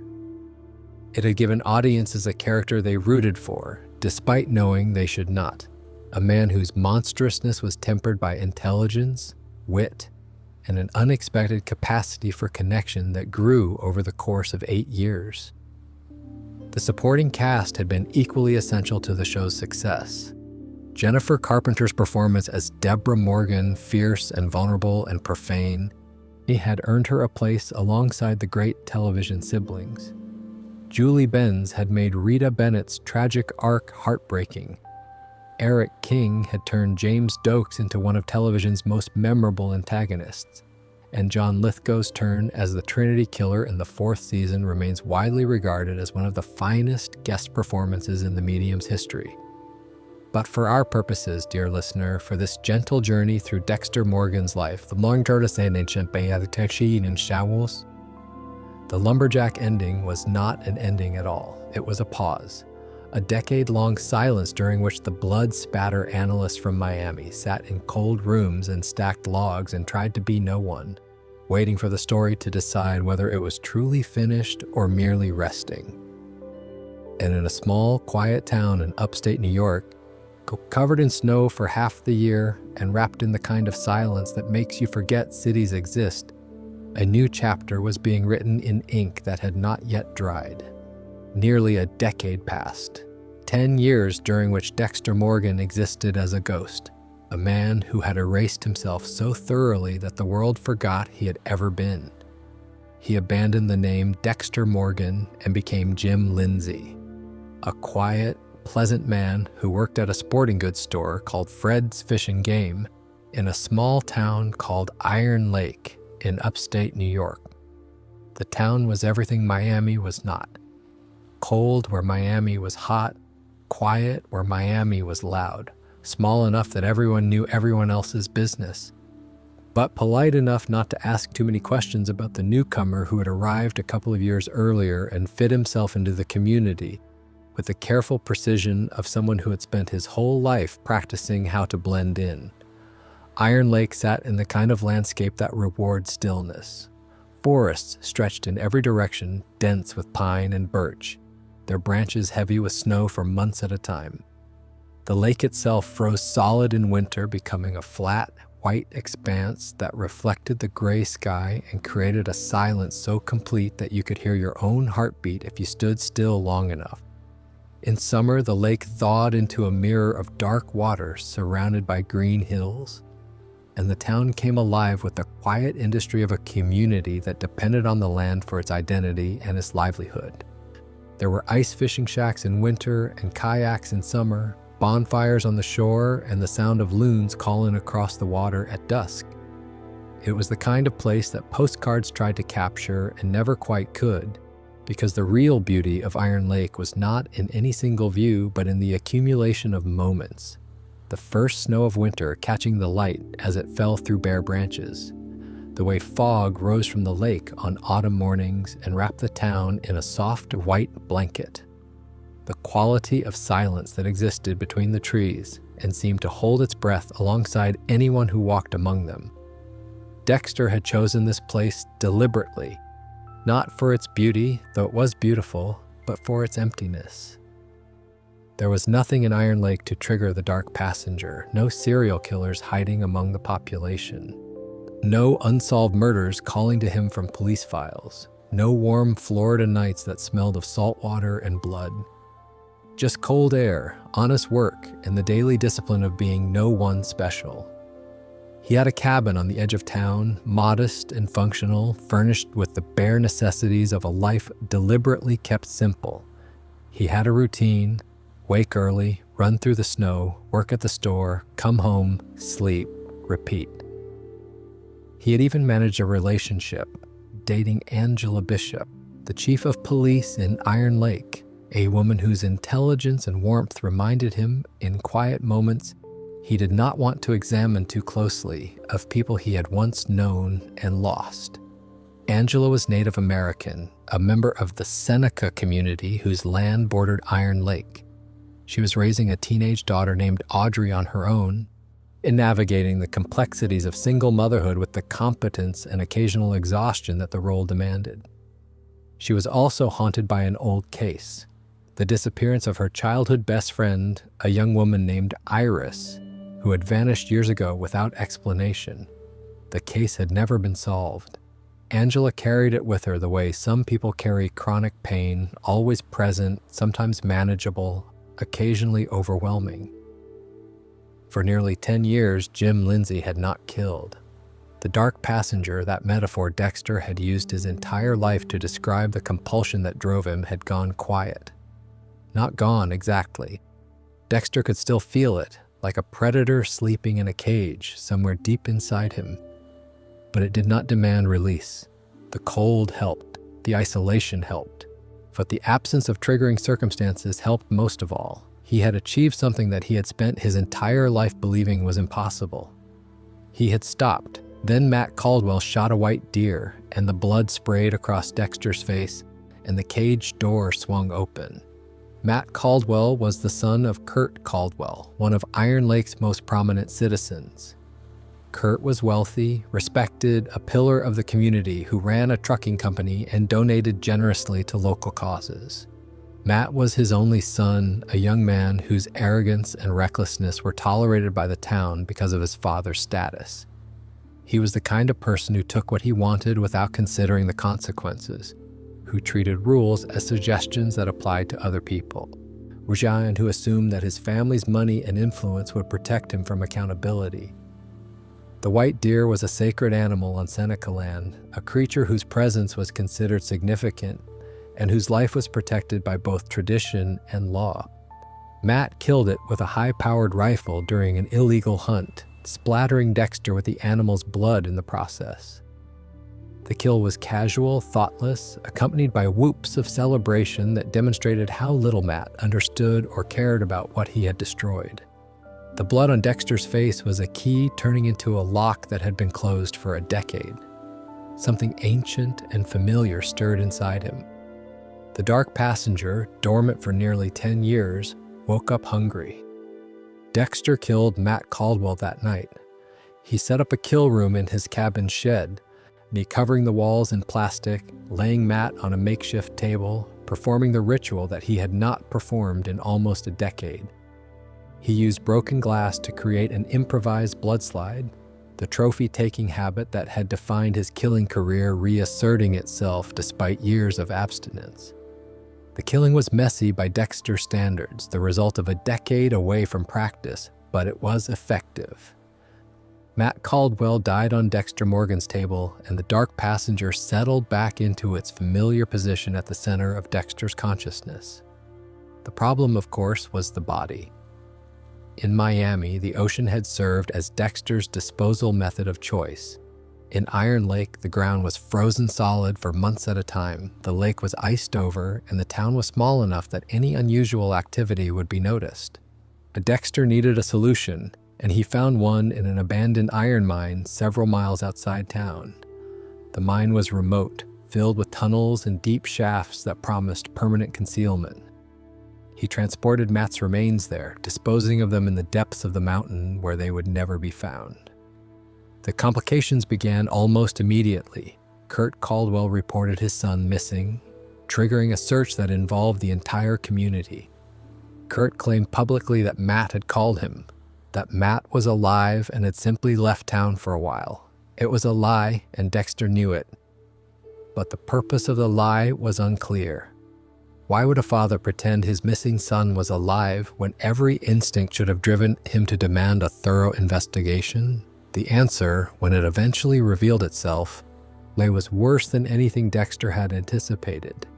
Kurt Caldwell was himself a serial killer. He had been operating in the Iron Lake area for over 25 years, murdering young women, transient women, women whose disappearances would not generate sustained investigation or widespread media attention. He targeted the vulnerable, the overlooked, the forgotten, women who moved through the world without the safety net of family or community that might raise alarms when they vanished. He lured them with kindness, offering food and shelter to those in need, presenting himself as a generous benefactor whose door was always open. Then he hunted them for sport, shooting them as they tried to flee across the snowy fields surrounding his property. The hunt was the point, the fear in their eyes as they ran, the cold air burning their lungs, or the moment when the bullet struck and the running stopped. He kept their bodies in an underground bunker beneath his cabin, preserved and displayed like trophies in a museum of cruelty, each one posed and maintained with a care that spoke to an obsession that went far beyond the act of killing itself. Among his victims, Dexter would eventually discover was Iris, the childhood friend whose disappearance had haunted Angela Bishop for years. But before Kurt's nature was fully revealed, another figure arrived in Iron Lake who upended Dexter's carefully constructed new life even more dramatically than the return of his killing instincts had. Harrison Morgan walked into Dexter's cabin one evening and said 5 words that changed everything. "Are you Dexter Morgan? It's me, Harrison." The boy was now a teenager, roughly the same age Dexter had been when Harry first formalized the code. He stood in the doorway of the cabin with a backpack slung over one shoulder and an expression that mixed defiance with vulnerability in proportions that only a teenager can achieve. He was tall, lean, with features that echoed both Dexter and Rita in ways that made looking at him feel like looking through a window into the past. His eyes held something that Dexter recognized immediately, not darkness exactly, but the guarded wariness of someone who has learned early that the world is not a safe place, and that the people who are supposed to protect you are the ones most likely to disappoint. He had traveled to Iron Lake alone, having tracked down his father through means that demonstrated both resourcefulness and desperation. Like Harrison had grown up believing his father was dead. Hannah McKay, the woman Dexter had entrusted with Harrison's care, had raised the boy until her death, after which Harrison had entered the foster care system and bounced between homes and institutions, carrying the weight of a family history he understood only in fragments. Dexter's initial response was to deny his identity, to protect Harrison by maintaining the fiction that Jim Lindsay and Dexter Morgan were not the same person, but Harrison was certain. He remembered his father's face. He had found photographs, traced connections, followed breadcrumbs that led from Miami to Iron Lake. He was not asking if Dexter was his father, he was telling him. The relationship between Dexter and Harrison developed over the following weeks with an intensity that reflected both their need for connection and the complexity of their shared history. Harrison was angry, justifiably, profoundly angry at a father who had abandoned him, who had faked his own death and left his only child to grow up without parents. The anger was complicated by love, by curiosity, by the desperate need to understand why his father had made the choices he had. Dexter, for his part, was confronted with the consequences of his decisions in a form he could not ignore or rationalize. Harrison was not an abstraction, not a memory, not a photograph on a mantle. He was a living, breathing young man whose suffering was directly attributable to Dexter's actions.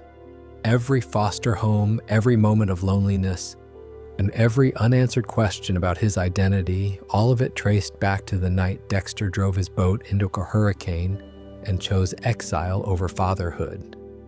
But there was something else about Harrison that concerned Dexter deeply. The boy showed signs that were familiar, an interest in violence that went beyond teenage aggression, a capacity for manipulation that seemed instinctive rather than learned, moments of emotional disconnect that echoed Dexter's own childhood presentations. The question that had haunted Dexter since Harrison's birth returned with renewed urgency. Had the darkness been passed along? Was Harrison carrying his own dark passenger, inherited through trauma or biology or some combination of both? The discovery of Kurt Caldwell's true nature gave Dexter and Harrison a shared project. Father and son investigated Kurt together, their combined skills, Dexter's experience, and Harrison's youthful determination, producing results that neither could have achieved alone. Dexter killed Kurt Caldwell, ending a 25-year killing spree that had claimed dozens of lives and had been invisible to the community that celebrated Kurt as one of its finest citizens. But Kurt's death was not the end of the story. Before dying, Kurt had left evidence implicating Dexter in Matt Caldwell's murder. Titanium screws from Matt's surgically repaired leg were found in the ashes of Dexter's cabin, which Kurt had burned as an act of revenge. Angela Bishop, whose investigation had been sharpening throughout the winter, used this evidence alongside other discoveries to piece together the truth about the man she had been dating. Angela connected Jim Lindsay to Dexter Morgan. She discovered that Dexter Morgan was supposed to be dead. She found parallels between the Iron Lake killings and the Bay Harbor butcher case from Miami. She called Angel Batista, the Miami Metro detective who had worked alongside Dexter for years, and informed him that the man he had mourned was alive and in custody in upstate New York. Batista, shocked and furious, confirmed that he would travel to Iron Lake with everything he had, and that Florida, which maintained the death penalty, would be pursuing extradition. Dexter was arrested and placed in a holding cell at the Iron Lake police station. For the first time in his life, the systems he had studied and manipulated and used to his advantage had closed around him. He was a suspect in a murder investigation, and facing evidence that he could not explain away, confronting the possibility that the code's first rule, do not get caught, had finally been broken. In the cell, Dexter's mind worked with the clarity of desperation. He called out to the guard on duty, Sergeant Logan, a decent man who had shown Harrison kindness and who had no personal grudge against the man he knew as Jim Lindsay. Dexter asked for water. When Logan brought it, leaning close to the cell bars, Dexter attacked. He grabbed Logan through the bars, bashed his face against the metal, and put him in a chokehold.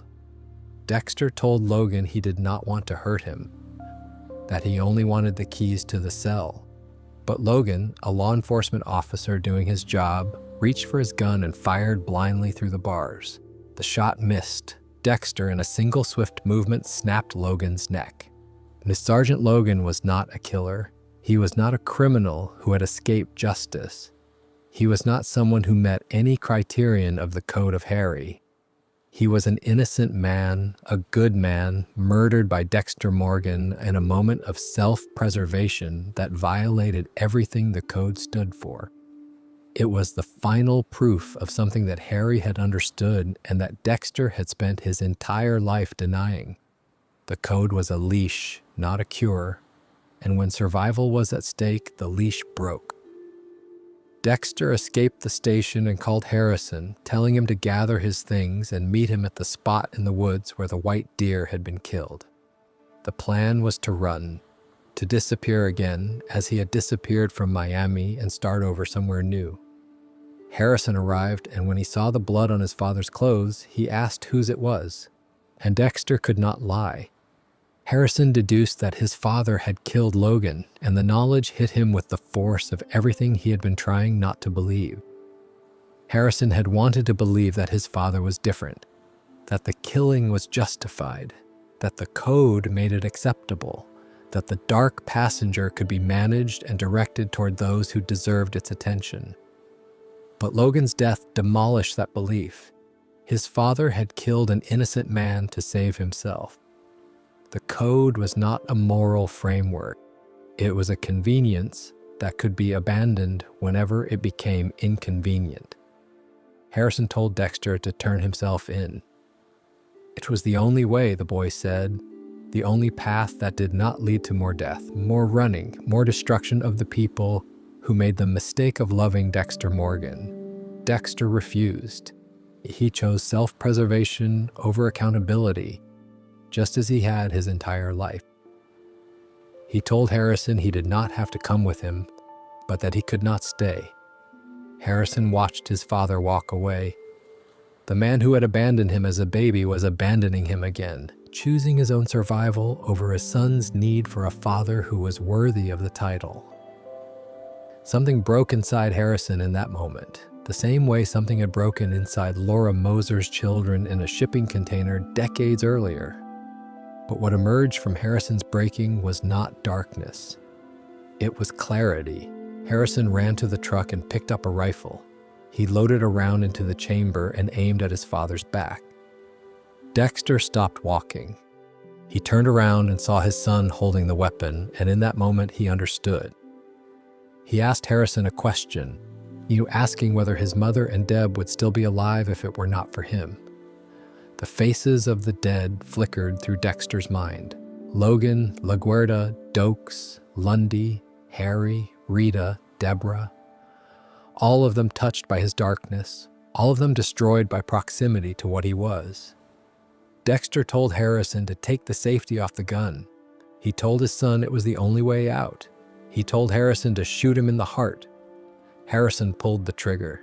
Dexter collapsed in the snow. The whiteness around him turned red as blood spread from the wound in his chest, creating a pattern that a blood spatter analyst would recognize as consistent with a single gunshot wound at close range. The blood flowing outward in a circle that expanded with each weakening heartbeat. The snow was cold against his back, and the sky above was gray and heavy with the promise of more snow to come. The trees stood around the clearing like witnesses, silent and impartial, their bare branches reaching upward into the winter air. With his last breath, he told his son that he did good. A ghostly image of Deborah appeared, reaching for Dexter's hand and then pulling away as the life left his body. Dexter Morgan died in the woods outside Iron Lake, New York, shot by his own son in an act that was simultaneously an execution and a mercy killing. Angela Bishop arrived at the scene and found Harrison standing over his father's body. She ordered him to drop the rifle and he fell to his knees. He told her that he had killed Dexter because Dexter had murdered Logan. Angela considered the situation, the boy standing in the snow, the body of the serial killer at his feet. The impossible complexity of prosecuting a teenager for shooting a man who had just killed a police officer. She made a decision that prioritized Harrison's future over procedural justice. She embraced the boy, gave him cash from her own wallet, and told him to leave Iron Lake and never come back. She would handle the rest. Harrison drove away from Iron Lake in Dexter's truck, past the police station where Logan's body was being carried out, past Audrey Bishop's house, where a girl he cared about stood in a window he could not stop to look through. He carried with him Kurt Caldwell's bag of money, Dexter's letter to Hannah, and the weight of a family legacy that he had chosen in that single moment in the snow to end rather than continue. Angela wiped down the rifle and called in an officer-related shooting for herself, to taking the responsibility and the consequences onto her own shoulders. It was the last act of a story that had begun in a shipping container in Miami in 1973 and ended in a snowfield in upstate New York in 2022. The cycle of violence that Laura Moser's death had set in motion, that Harry Morgan's code had directed, that Dexter Morgan's life had embodied, was finally broken. Not by the code, not by the justice system, not by any of the institutions or frameworks that had tried and failed to contain the darkness. It was broken by a boy who loved his father enough to kill him, and a father who loved his son enough to let him. But this story, dear listener, is not quite finished. Because Dexter Morgan, the man who survived a shipping container, survived the Bay Harbor butcher investigation, survived a hurricane, he survived a decade of self-imposed exile, had one more act of survival left in him. The gunshot that Harrison fired into his father's chest on that snowy field in Iron Lake was not, as everyone believed, fatal. Dexter Morgan did not die. He was found by emergency medical personnel responding to Angela's call, rushed to an emergency room where doctors fought to save a man whose heart had stopped beating. And against every reasonable expectation, against the narrative logic that had positioned this moment as the definitive end of Dexter's story, his heart started again. Dexter Morgan was resuscitated. The bullet had struck his chest, but had not destroyed his heart permanently. Medical science, which had so often served as a tool in Dexter's arsenal of deception, now served as the instrument of his continuation. He was alive, though barely, pulled back from the threshold of death by the same medical system that had brought him into the world at the hospital where Laura Moser gave birth to him decades earlier. The revelation that Dexter survived fundamentally altered the trajectory of every life his death had been meant to resolve. Harrison, who had driven away from Iron Lake believing he had ended the cycle of violence his family represented, now faced the knowledge that his defining act of moral courage had been undone by an emergency room doctor and a defibrillator. Angela Bishop, who had taken responsibility for a shooting that she believed had produced a body, now faced the complications of a suspect who was alive and theoretically subject to prosecution. In the broader world, which had accepted Dexter Morgan's death as a settled fact twice now, once after the hurricane and once after Harrison's gunshot, was forced to contend with the possibility that this particular monster simply could not be killed. Dexter's recovery was not immediate. The damage to his body was significant, and the weeks following his resuscitation were spent in the fragile state between survival and relapse. But Dexter was, above all else, a survivor. His body healed with the stubbornness that had characterized every aspect of his existence, and when he was strong enough to move, he moved with singular purpose. He would find Harrison. The journey from Iron Lake to New York City represented more than a geographical transition. It was a crossing between the rural isolation that had defined Dexter's decade of dormancy and the urban density of a city that offered both concealment and opportunity in measures that no small town could match. New York was vast, anonymous, indifferent. A man could disappear into its population of 8 million people with an ease that Iron Lake's few thousand could never provide. But Dexter was not trying to disappear. He was trying to find his son. Harrison had made his way to New York as well, drawn by the same combination of desperation and determination that had brought him to Iron Lake in the first place. The money from Kurt Caldwell's bag provided resources. The letter from Dexter provided questions that demanded answers. And the trauma of shooting his own father provided a psychological burden that no amount of distance could alleviate. The world that Dexter entered in New York was different from anything he had navigated before.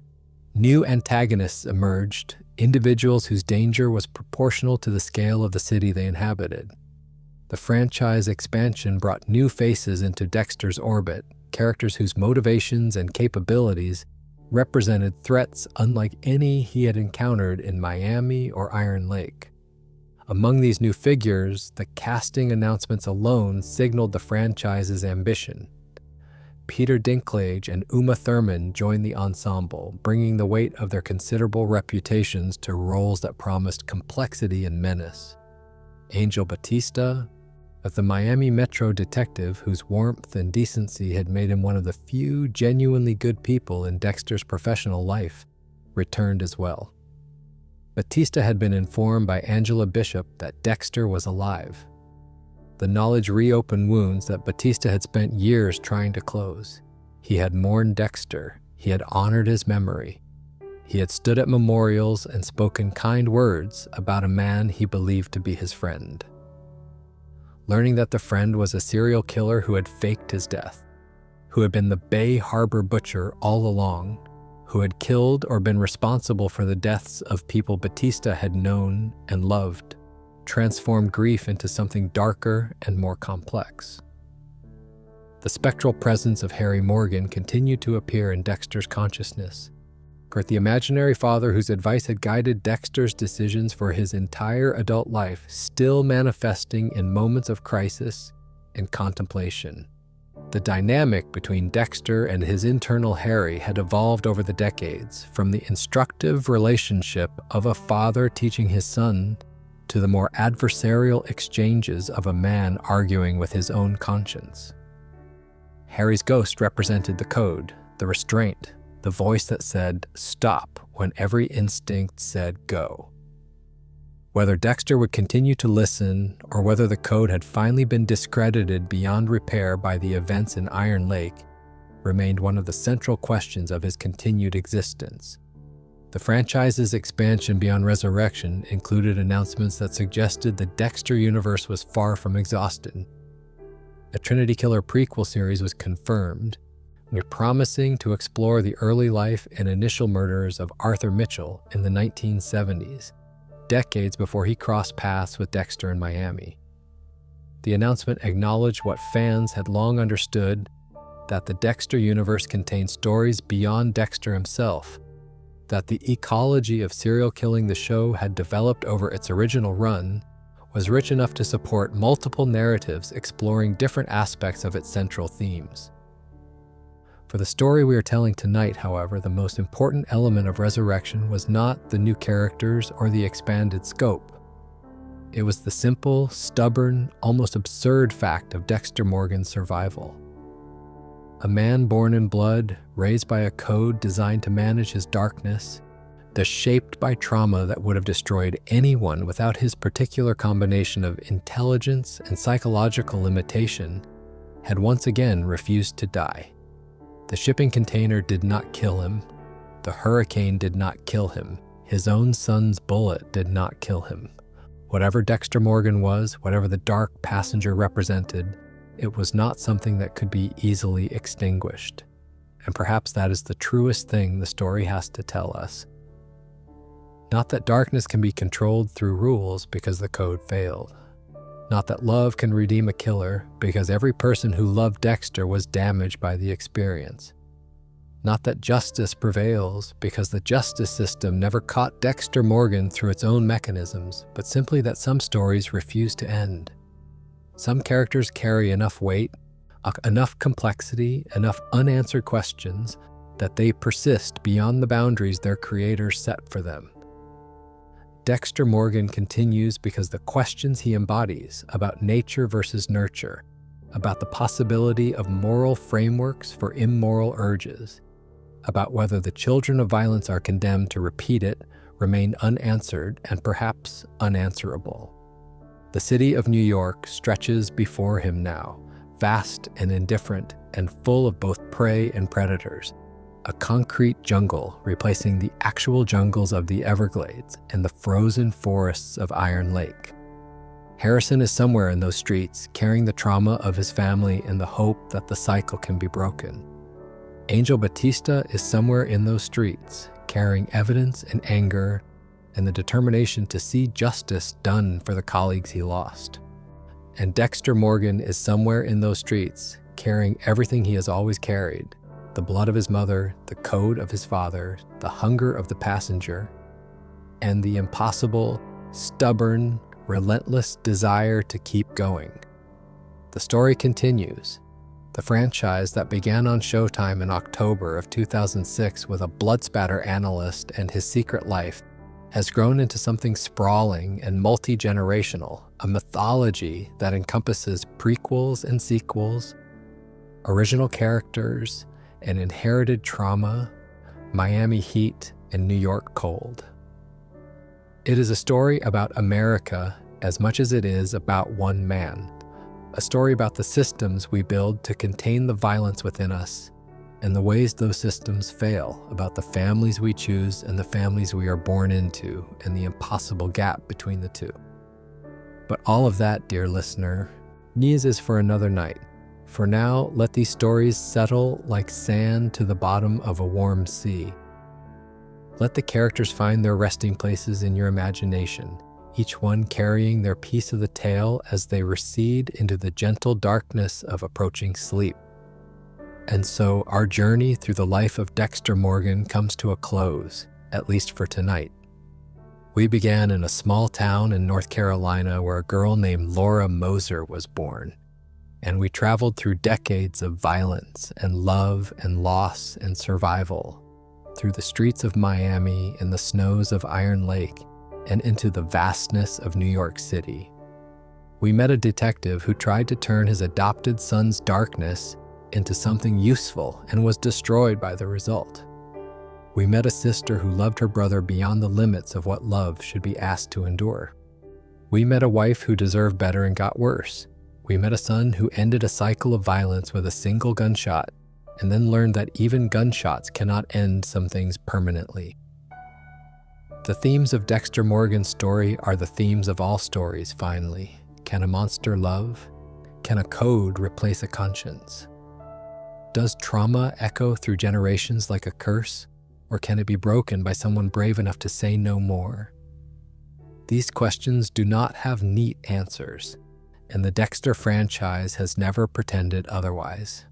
What it has offered across nearly 2 decades of television is a space in which those questions can be explored with honesty and complexity, and the occasional splash of extremely dark humor that makes the darkness bearable.